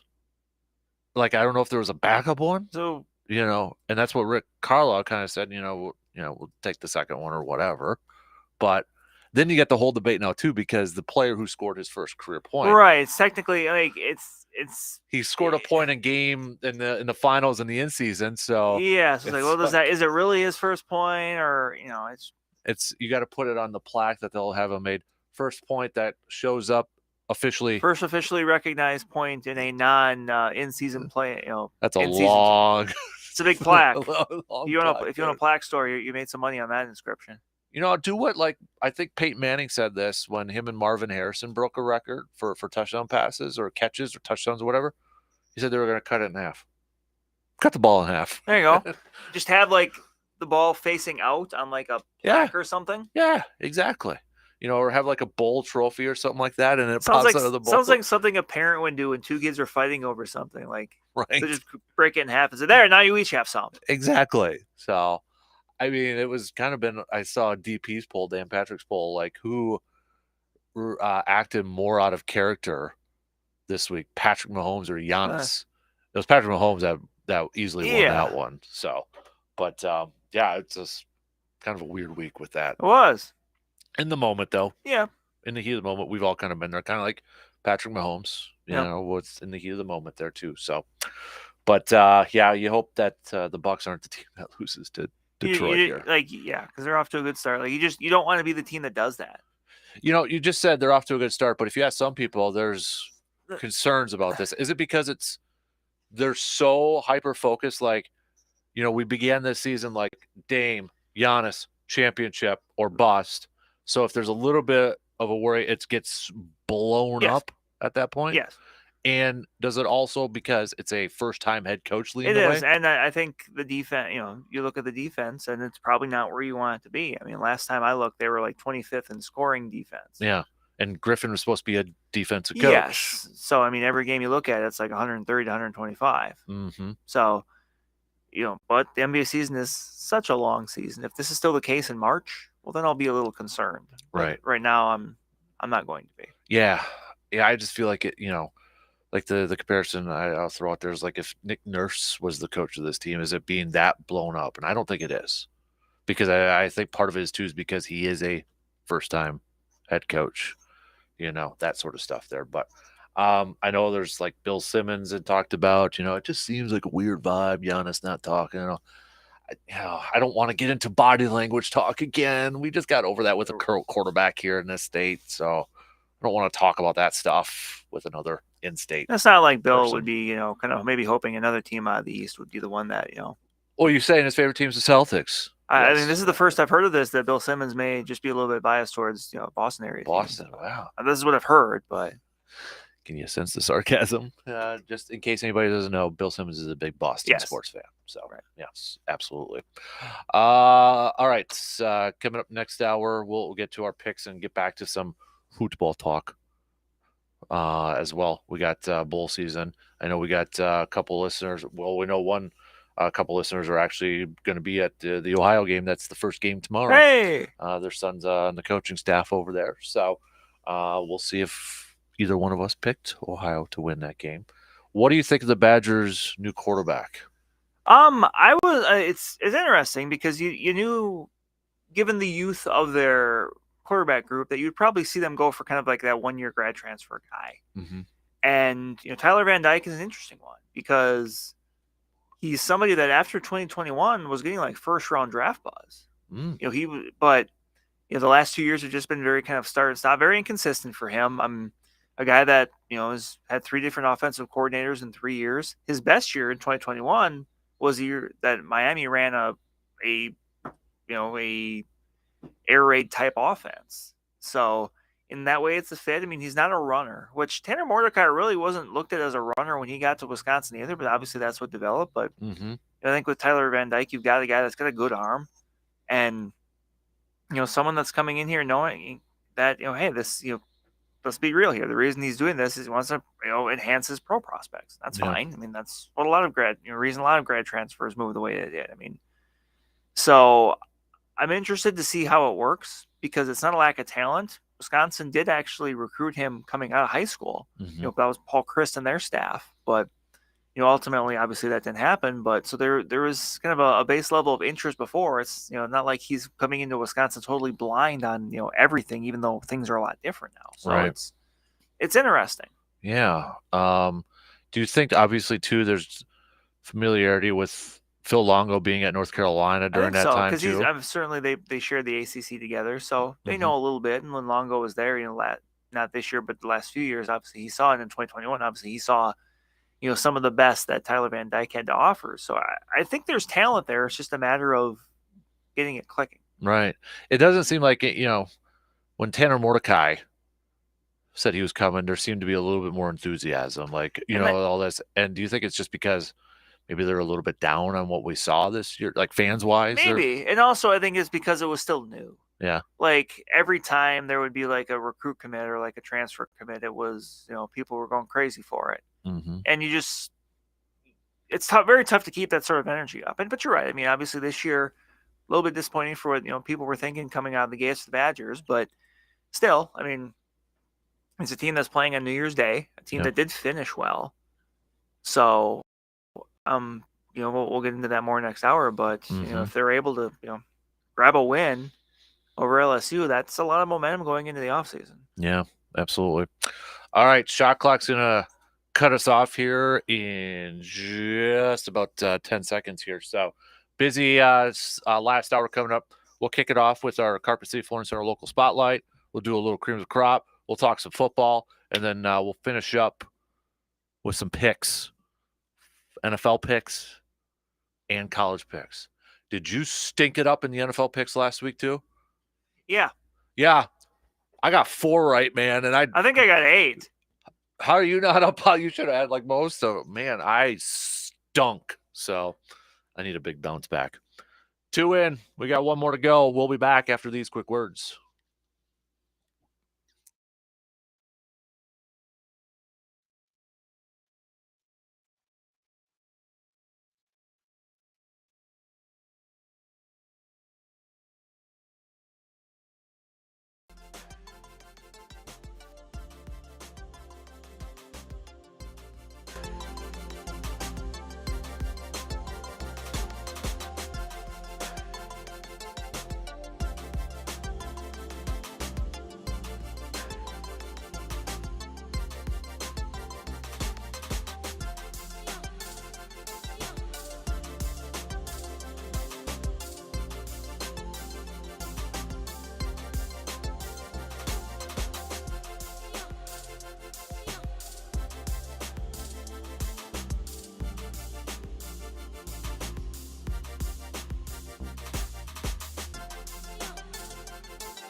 final hour kicking off on this Friday morning. Hopefully you're all off to a fantastic start. Appreciate you tuning in wherever, however you may be tuning in from. We're going to get to some football talk here in just a sec. We got some picks coming up at the back end of this hour. But let's kick it off. Let's do the Carpet City Flooring Center local spotlight first here. Brandon, who are we going to roll with? Well, I alluded to it a little earlier. I think we're going to go New Auburn boys basketball. All right. Off to a 2-0 start in conference play. I believe 4-1 overall. 4-1 or 5-1, I forget which. But either way, talked about their big win Tuesday night. Austin Williver, 34 points. Team that, again, like I said, 4 of their 8 players they dressed were junior varsity kids. Just kind of had to work through it, but it sounds like they're going to be back to full strength, and they got a big game coming up Tuesday with Flambeau. Mhm. Those are a couple prime contenders in the East Lakeland. So I think this week we're going to go New Auburn boys basketball. All right, there you go. There's your Carpet City Flooring local spotlight. Now let's get to, before we get to some football talk, Cream's Grot.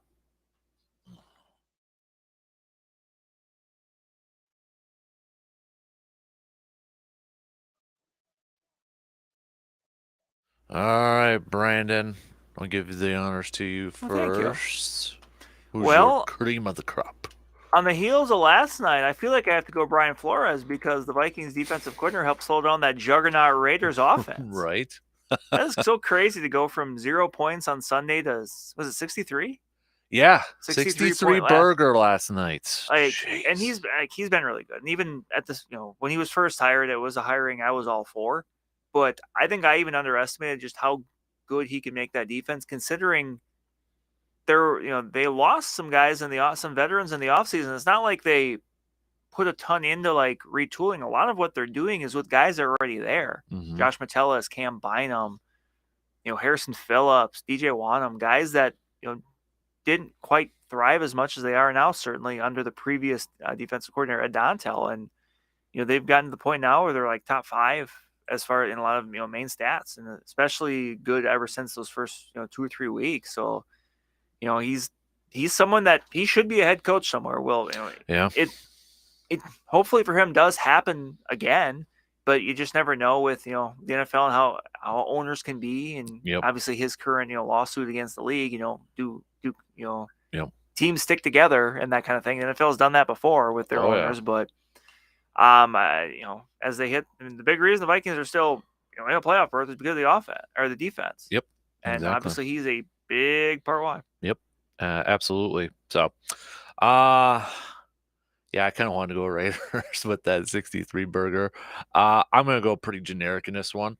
I'm going to go Dodgers because of the Ohtani, but now they're going to get Tyler Glasnow with that trade, bringing him over there too. So I think they're killing it right now. Let's be real. Yep. The Dodgers are killing it. Yep. And I mean, probably going to be the easy favorite for World Series I'm sure. champs I'm this sure. coming year. So, but yeah, I because that Tyler Glasnow trade, I think was kind of like, okay, yeah, that's a solid move over there too. So, by the way, really quick, baseball, Brewers got a new pitcher. I mentioned it in the first hour. Again, he's a relief pitcher coming over from Kansas City for a couple minor leaguers Right. at this point. But you look at the numbers. 5+ ERA.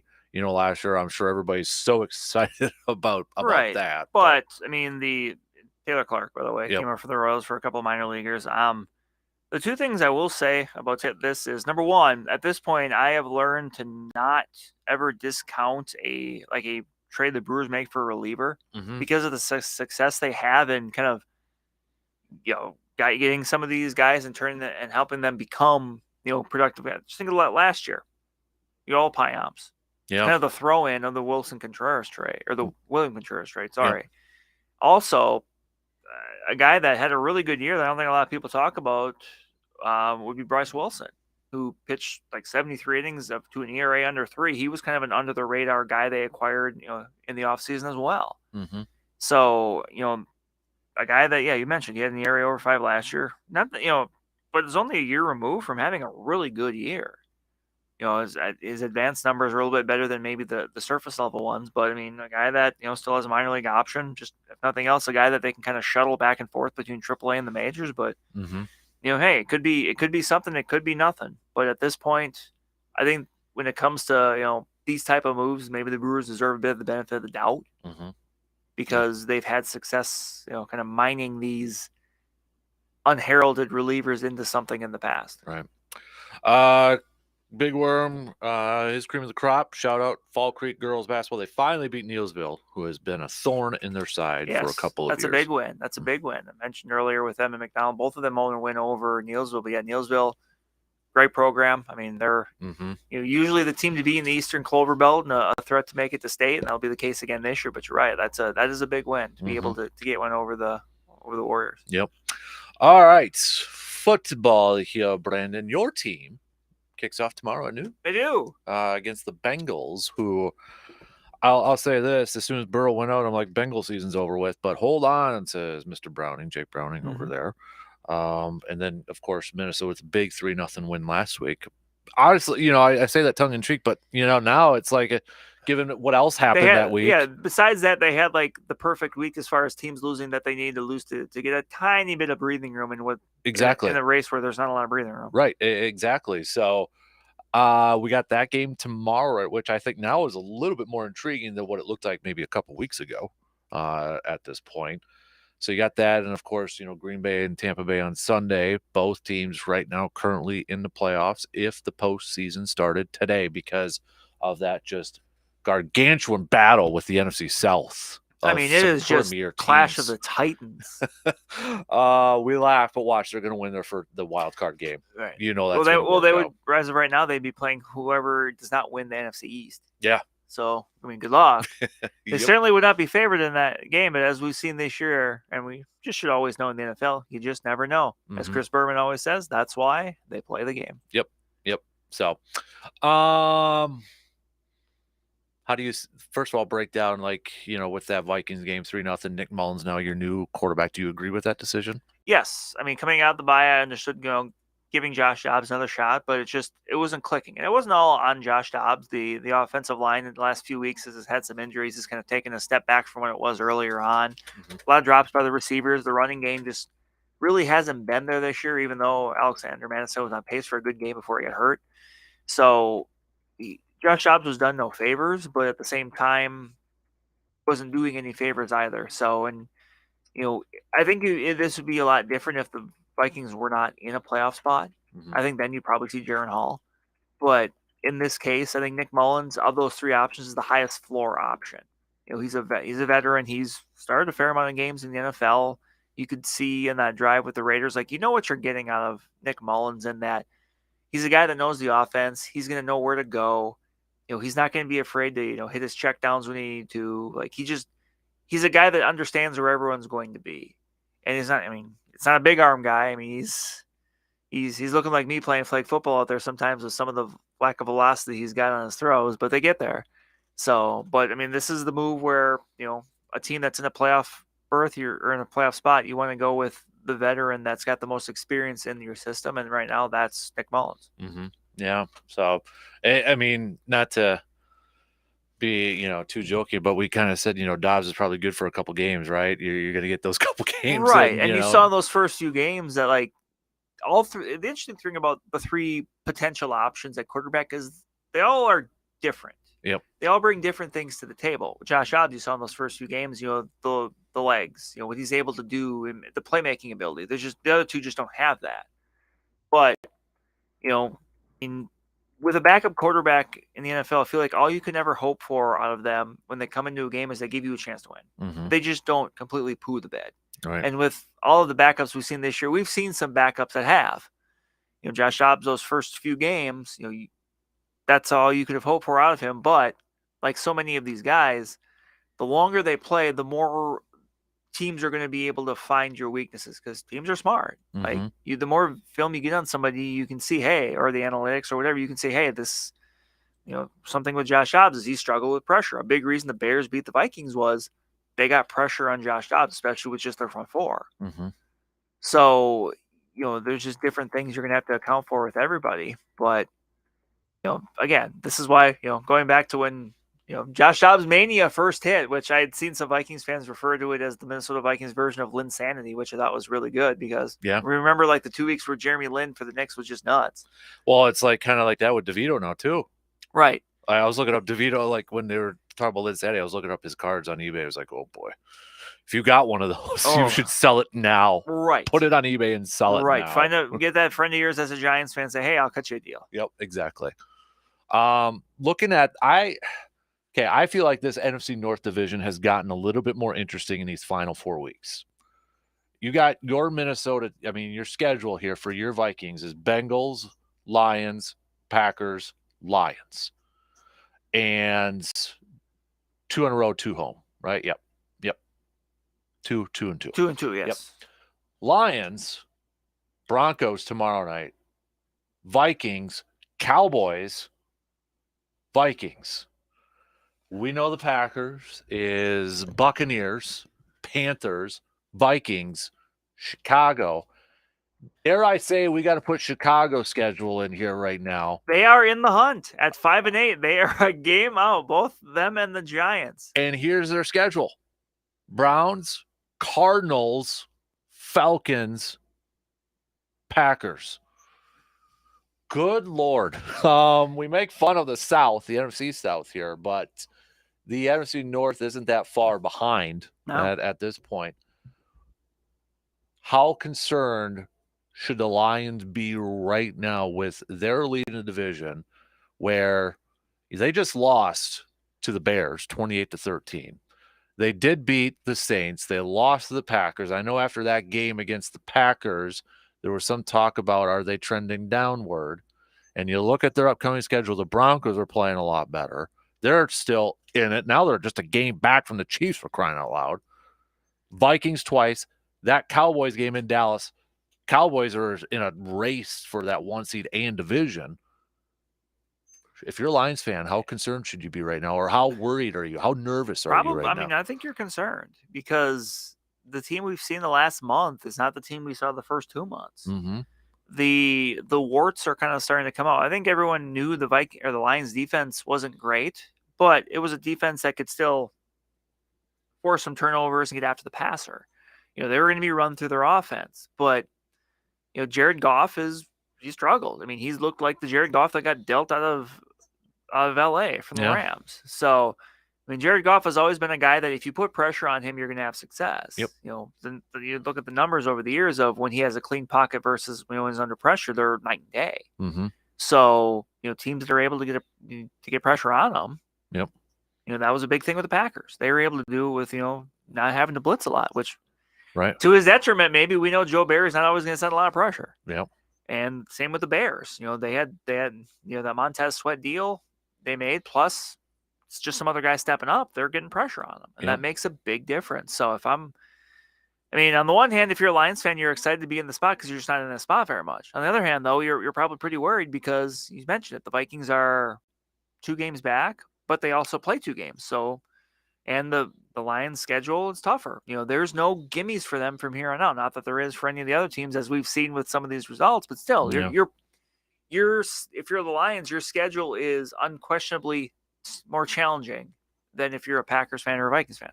I feel, and maybe this is a bold take, I feel if the Lions lose tomorrow night, they're in some serious trouble. That's their 6th loss then of the season.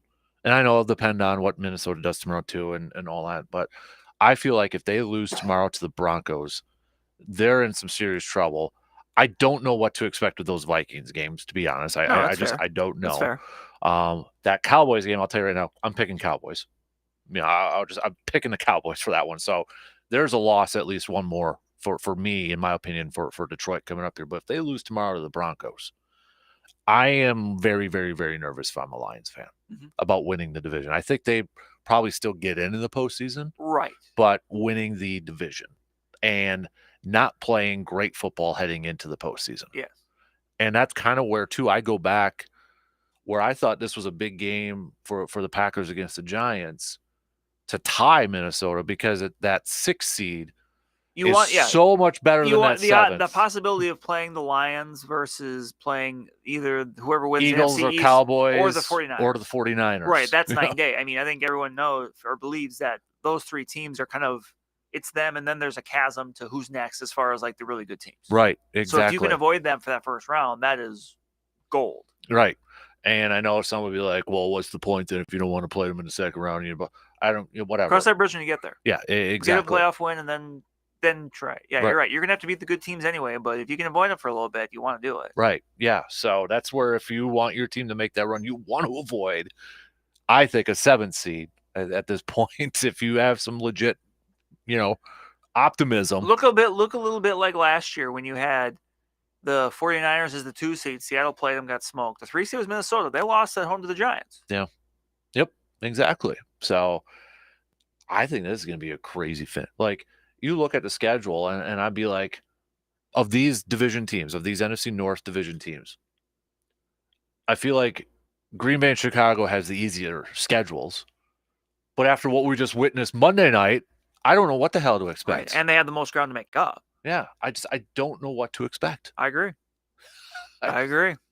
Like Tampa Bay, okay. Yep, but would I be completely surprised if Tampa won? No. I wouldn't be. They've got talent. Yeah. Like it's not like they're just they're right now in the postseason. Right, yeah. It's not like they're just a bunch of scrubs out there. They've Baker Mayfield's won games in the league, like Mike Evans, Chris Godwin. That defense has still got some big names. 20 touchdown passes, 8 interceptions. Baker Mayfield's not having a bad year. No, he's not.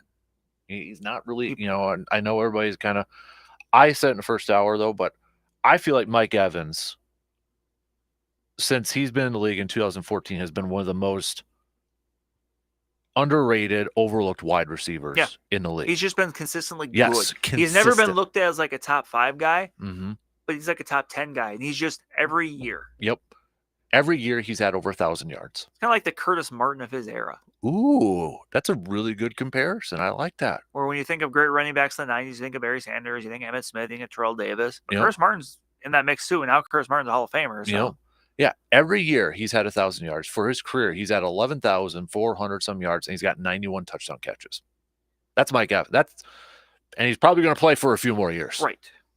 That's and the thing is, like, he didn't play for Tom Brady for his majority of his career. Right, no. He had him for a couple years. Yes. He's got Baker this year. He had Jameis Winston, for crying out loud. Those quarterbacks, and he was still putting up numbers. Mm-hmm. Still, that to me is Steady like, Eddie. Yeah. And then he's not the speedy guy of Tyreek Hill. He's not the flashiest of a Devontae or JJ or anything like that. He's a big receiver, but he's just consistently good. He beats you to the ball. Yeah. And I would love him on my team, and you don't really hear a whole lot of drama surrounding him. A little bit this year about contract extensions, but who doesn't necessarily go through that at this point in time? So that to me is my biggest concern tomorrow or on Sunday is who the heck, how are you going to slow him down? And that's where I feel like, going back to your point about Joe Barry and pressure, I feel like if Baker Mayfield has 4 or 5 seconds to throw, that defense is going to get toast. I could see Baker Mayfield doing what Tommy DeVito did where, after a couple seconds, if nothing's there, him taking off and running and making plays on the run. Baker Mayfield can do that. Yep. I agree. That's where I feel like that pocket better collapse. And if it's not, and the thing is Mike Evans is so much better head above than anybody on New York. Like, right. That receiving core, especially with Darren Waller out, it's no disrespect, but it's a bunch of guys. Like, could you name one? Slayton? Right. And you literally just watch them play Monday, and it's like, maybe Does Golden Tate still play there? Right. Right. Plexico Burris out there running around. Right. Especially if Jair's not playing, even with a bum shoulder, I'm still nervous. 4 or 5 seconds, Mike Evans is just gonna he's gonna take care of business against Ballantyne and all that. It's just they got to get home quick, like they did with that Lions game, where they were getting after Jared Goff consistently. That's why they won right that away. game. Yeah, exactly. They won it in the trenches. And after 2 quarterback hits, that's it against DeVito on Monday night. 2 quarterback hits, all from one guy too, Rashawn Gary. No sacks, maybe like a couple tackles. That was it. I know the Van Ness tackle was close to being a sack, but you got a yard. So that to me was one of the main reasons why they lost Monday night too. And he was able to step up because there was running lanes open. They weren't collapsing it. And he wasn't hesitating. Yeah. And sometimes that's one of those things where maybe a more veteran quarterback is trying to look downfield, but credit to him because it worked, because he saw, hey, nobody's open, I'm just going to run. Yeah. It was frustrating watching that. Still had a shot. They still had a dang shot right at the end. But, maybe one thing too, like heading into this game where I was a little concerned too, because Dontavian Wicks said after Monday night's game that his ankle's messed up. It was high ankles. He practiced yesterday, which, okay. Jaden Reed practiced yesterday. I'm like, all right. Aaron Jones practiced again. I'm like, okay. Quay Walker returned to practice. I'm like, okay. Hopefully, maybe Aaron Jones is back out there, but I feel like they got to start out fast again in this game. Right, and I think that was a big part about Monday night too. Is it wasn't quite the same, first drive, going down the field and getting points. Yeah, and they got caught in their ways again. Stupid mistakes. Right, and, it looked like the team from the first In half October. from October versus the team from November. Yep, stupid penalties and negative plays and putting them in a bind that way. So we'll see how we pick though coming up a little bit later on with our pro football picks here. We got all kinds of picks. Yeah, so I know we got another person just joined up in your group, but really quickly here before we start to make our bowl picks, because we're going to pick every single bowl game. Everyone. Because they start tomorrow morning. And Brandon created an ESPN group for all of us. Everybody. If you would like that link, it's free.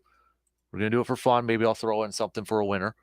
But if you would like to join with the rest of us, hit me up with a text right now. It's really easy to pick. It's through ESPN. It's very simple. It is. Just very simple. Yeah. You just got to click. We're doing a confidence while, which means you pick the games, but then you also one through however many bowls there are. You wait, like, which game are you the most confident in? You put the most points on. Yep.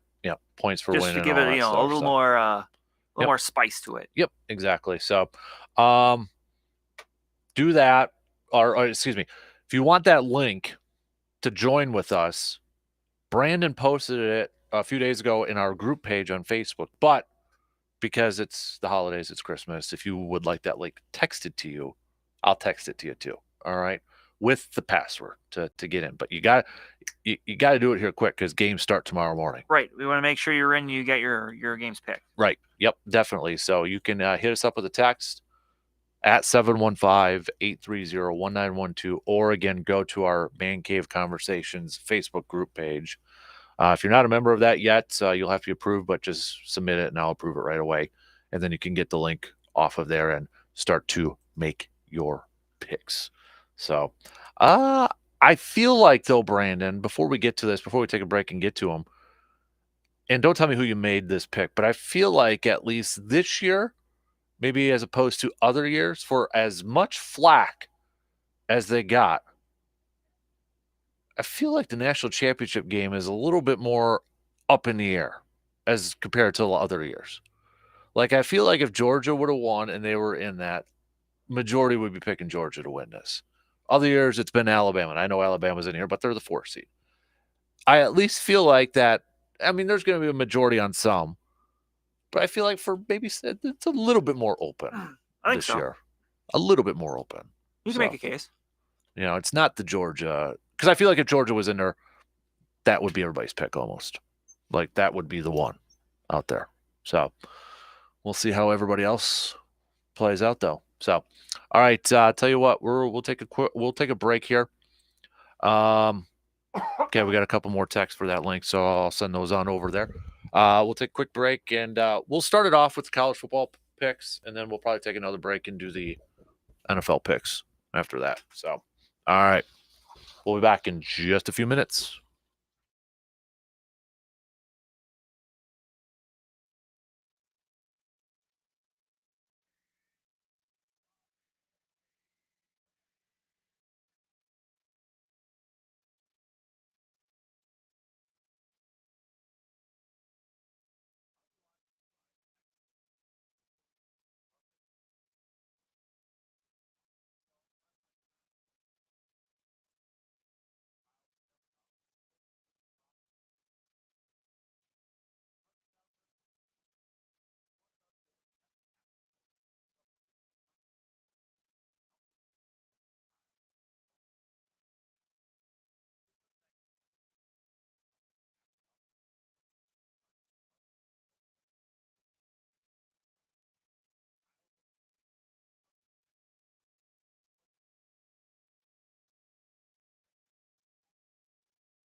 What's on the menu for Christmas dinner this year? Perhaps a juicy ribeye steak, maybe some pork chops, ribs, or chicken, whatever it may be. Or maybe you're still looking for some ideas. Then you should make a visit to Mike's Star Market on the west side of Eau Claire.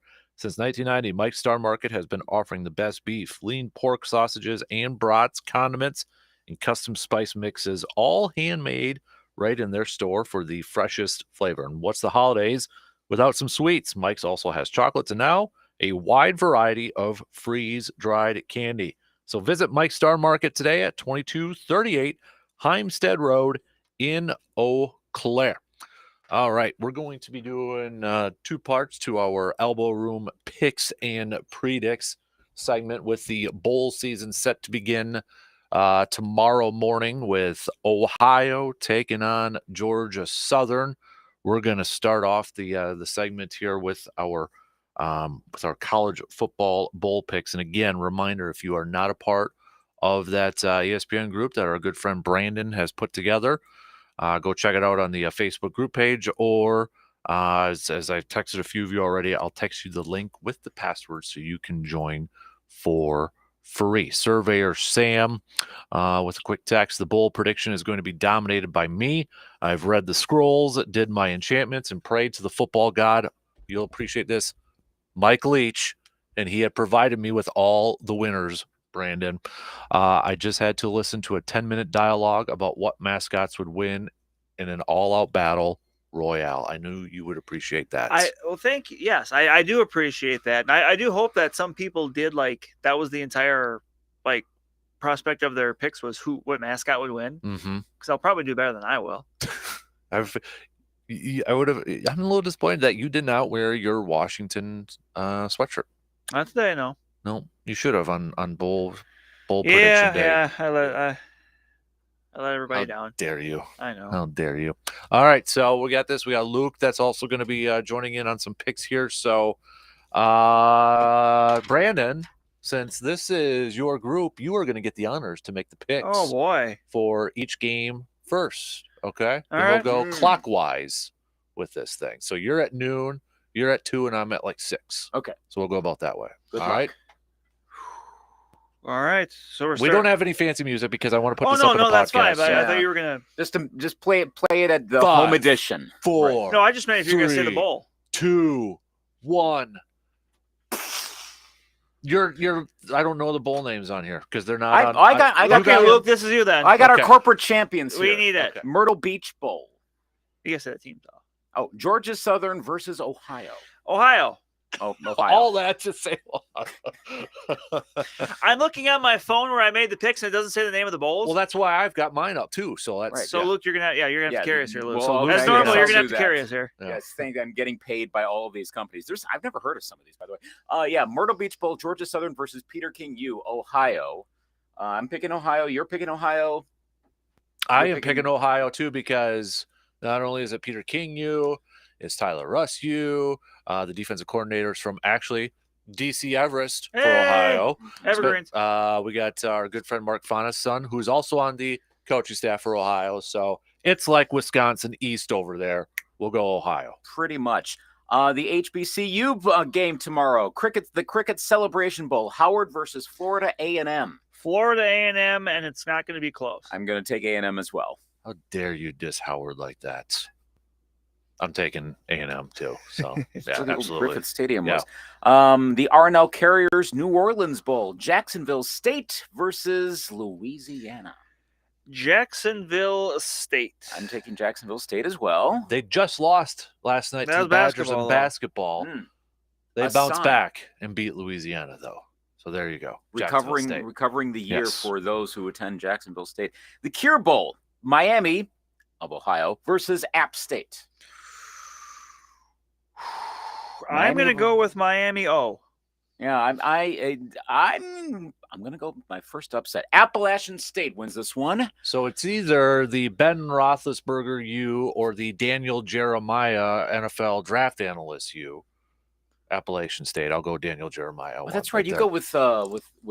Alums. That's Yep. right. That's Yep, your that's my forte. key I to like it. success. Yep. All right, the New Mexico Bowl. New Mexico State versus Fresno State. Nothing ever happens in Fresno. Movie quote. I'm going with the Fighting Jerry Kills, New Mexico. Yeah, that has been seriously quite the turnaround. I'm very impressed. Because that program, like, there has not been much good that's happened there in a long time, and now and Diego Pavia, one of the funner players you will see play this bowl season. And I think he's going to bring him to a win. New Mexico State gets the win. All right, so both of you are going with New Mexico, huh? Where's mine up here?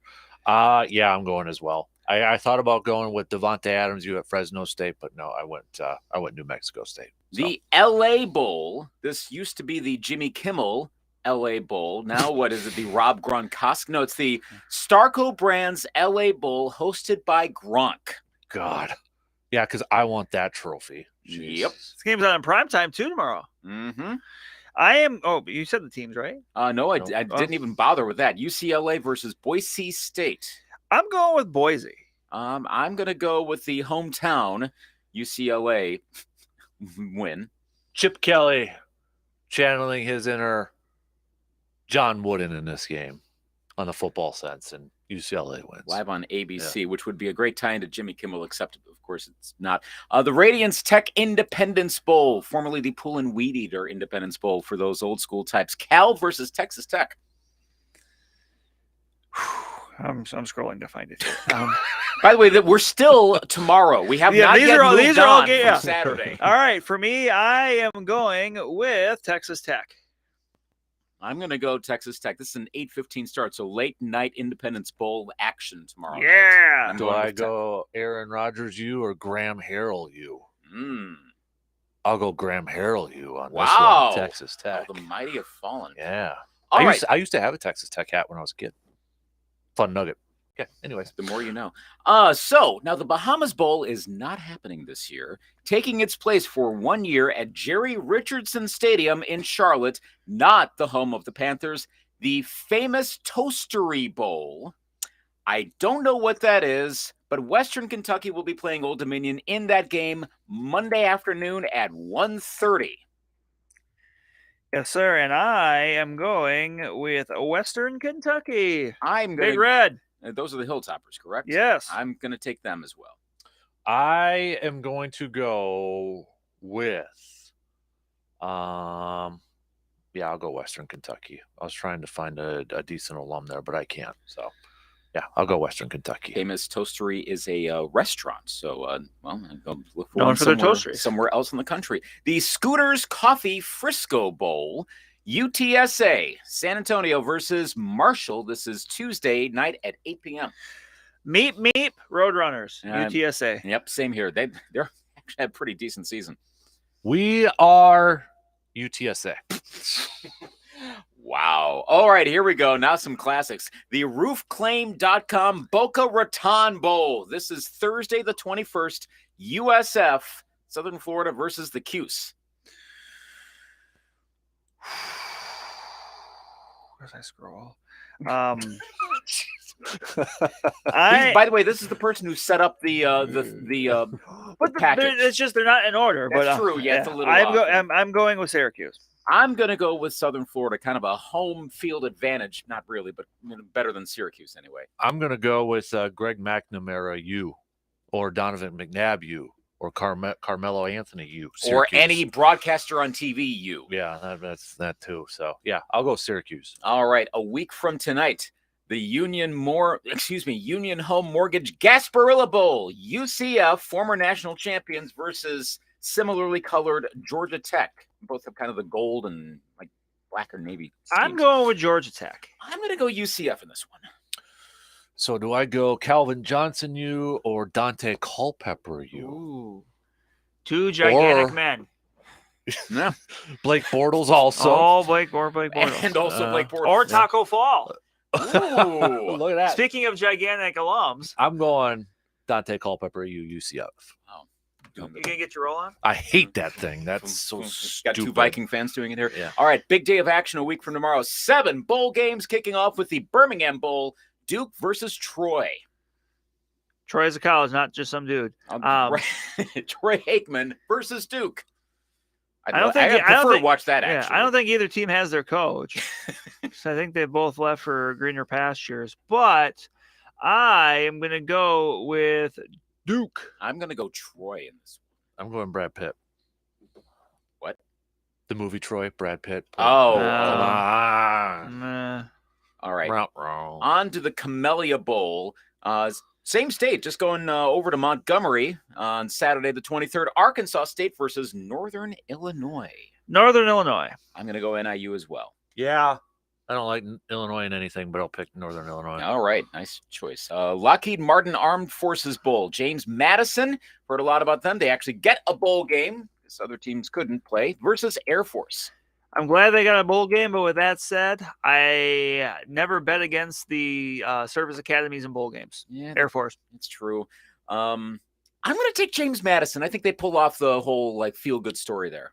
With your reasoning, Brandon, never bet against the 4th president of the United States, James Madison. I was going to say Air Force. It's like, wait a minute. Did anyone fly back in the early 1800s? The famous Idaho Potato Bowl, Utah State, Georgia State, in the lovely warm climate of Idaho. Utah State, Georgia State. Which state? Which state prevails? I'm going with Utah. I'm taking State. Yeah. Just wanted to see. Okay, Utah State I'm taking. Jordan Love you, baby. Oh, Utah State. Oh, gosh, we're going to have to hear this for the next 15 Yep. years. Yep. Great. The 68 Ventures Bowl.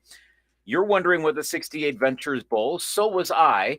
The 68 Ventures Bowl, I'll figure it out in a little bit. Oh, it's in Mobile, Alabama. This used to be the some other corporate name. It's South Alabama home team versus Eastern Michigan. I'm going Eastern Michigan. This used to be the Dollar General Bowl, the GoDaddy Bowl, the GMAC Bowl, the Lending Tree Bowl. You may know. Taking South Alabama. And you might want to change your pick after I tell you, according to edurank.org's #1 alum from South Alabama, Paul Bearer.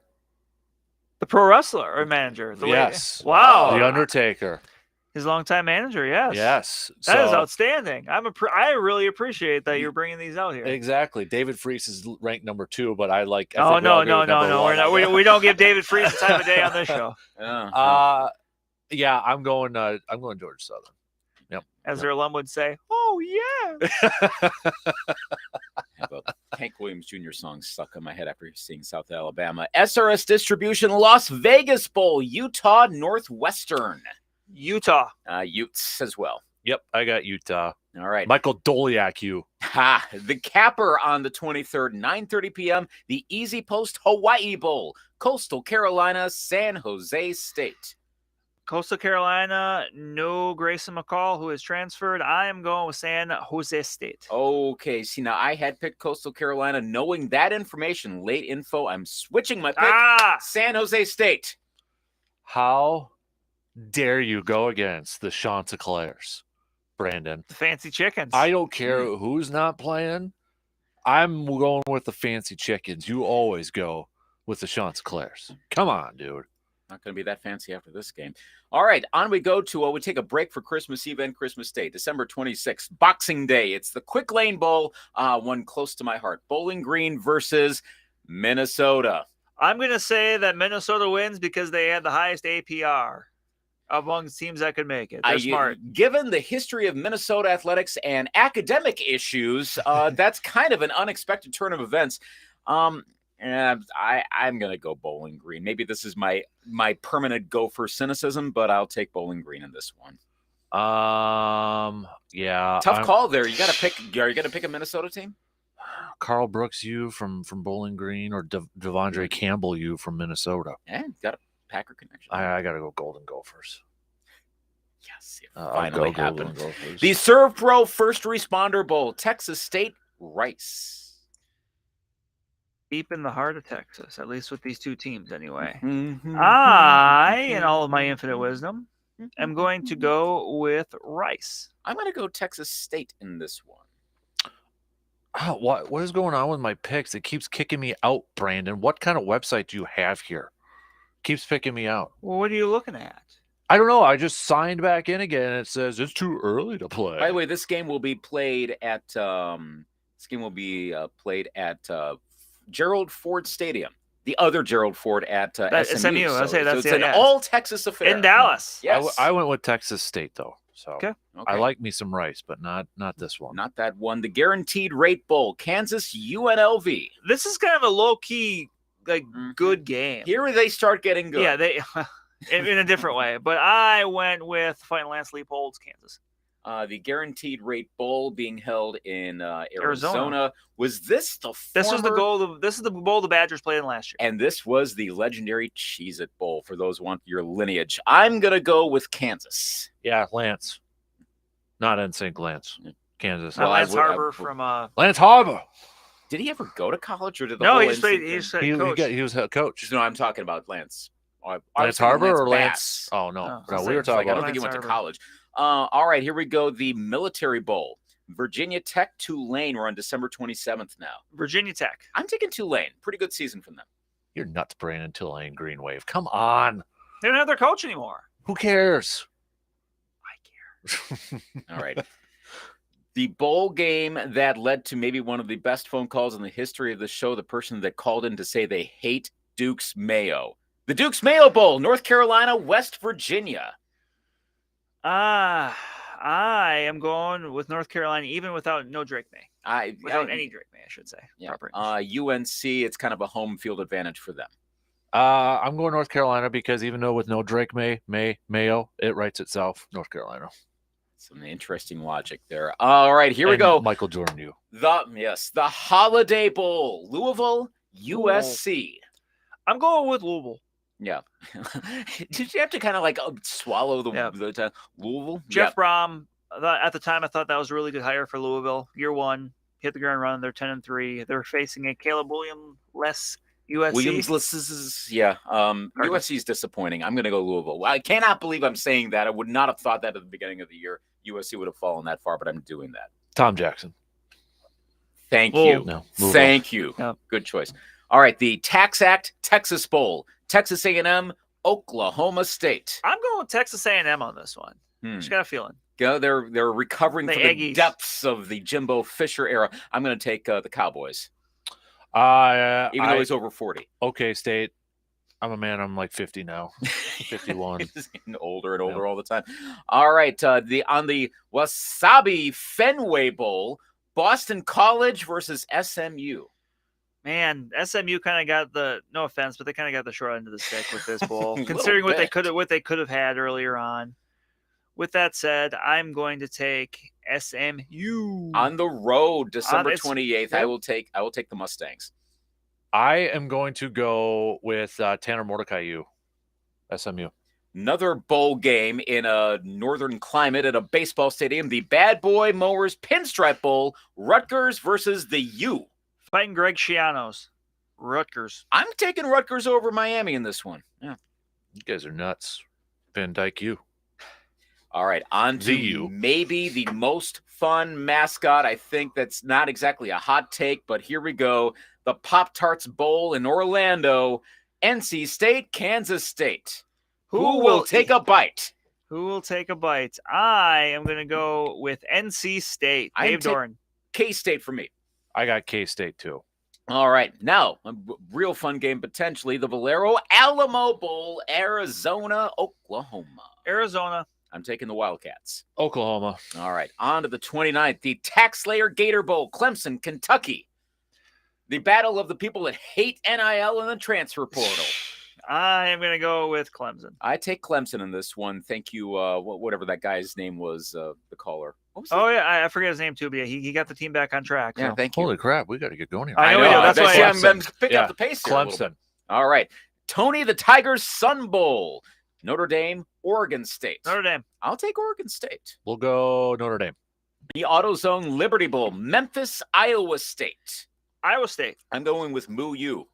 Iowa State. Yep. The Goodyear Cotton Bowl. Now we're into the Big Six territory. Missouri, the Ohio State University. Missouri loves company, but I'm taking Ohio State. I will go with OSU. I'll go Buckeyes. The Chick-fil-A, now open in Eau Claire, Peach Bowl, Ole Miss versus Penn State. Pennsylvania State. I will take Penn State as much as Bob Bosel does not agree with my pick. Penn State. The Trans-Perfect Music City Bowl. I know it took a zag there. Auburn, Maryland. I am going to go with Maryland. I'm going with the Terps. I'm going to Auburn. All right, here we go. Capital One Orange Bowl. Florida State versus Georgia. The battle where nobody can truly win for one reason or another, but I'm going to take Georgia. I'm going to take Georgia. Yeah, Georgia wins comfortably. Yeah, Georgia. All right, the Barstool Sports Arizona Bowl. Toledo versus Wyoming. Toledo. Toledo. All right. We're on to New Year's Day, Yeah. folks. Badgers, LSU, the ReliaQuest Bowl, live from Tampa. Who's got it? Used to be the Outback Bowl. I am taking Wisconsin, but it is my number one for confidence. I'm going with LSU. Yeah, I'm going LSU. The Cheez-It Citrus Bowl. That sounds disgusting. Iowa versus Tennessee. Tennessee. I'm going to go Iowa. The defense comes through, and it's like a 10-7 game. I'm going Tennessee, too. The Verbo Fiesta Bowl. Oregon, Liberty. Oregon. All right, here we go. College football playoff. Michigan, Alabama, and the Rose Bowl. Alabama. I'm going Michigan. I'm going Michigan. The All-State Sugar Bowl, Washington, Texas. Washington. I'm going with the Huskies. You guys are nuts, Texas. And the College Football National Championship. Who you got? I picked it at the start of the year. I'm sticking with it. Alabama. You're boring. Another Saban one. I'll just recycle the video from before. Harbaugh does it. Michigan. I'm going Michigan, but I want Texas to win. All right. So There we you go. Yay, Bulls. All right, a couple of you, I will send you the links later on because we got to wrap things up here really quick. So, Luke, thank you, sir. You're welcome. Appreciate that. We only got a couple minutes left here. So, let me bring up really quick here, Brandon, our picks for football. If I'm going to have time here, it's the Elbow Room picks and predicts.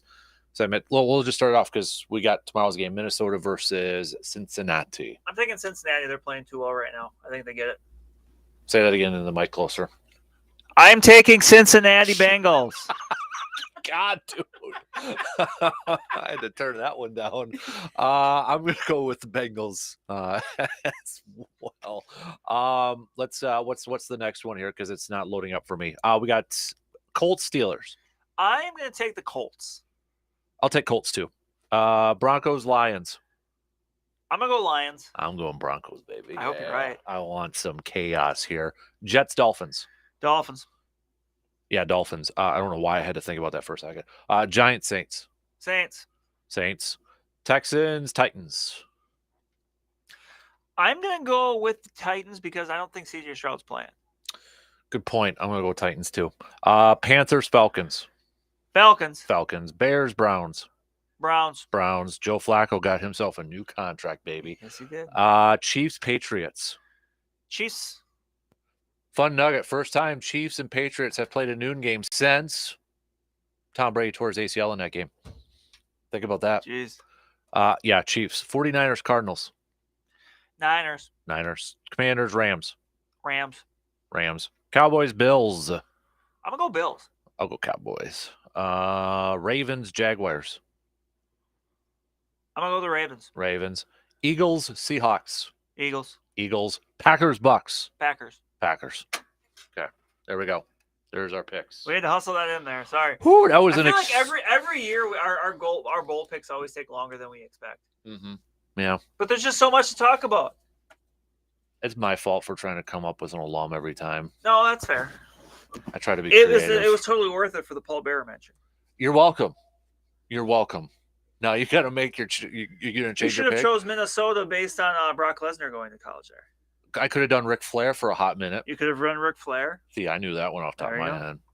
Because I just saw an interview. He was asked, does he consider himself a Minnesotan or North Carolina? And I can't remember what he said. Yeah, because he grew up in Minnesota, but he lived in North Carolina. Because then he spent like a hot minute at the U at Minnesota over there too. So, yeah. Well, if you're Minnesota, would you rather have Brock or Ric Flair?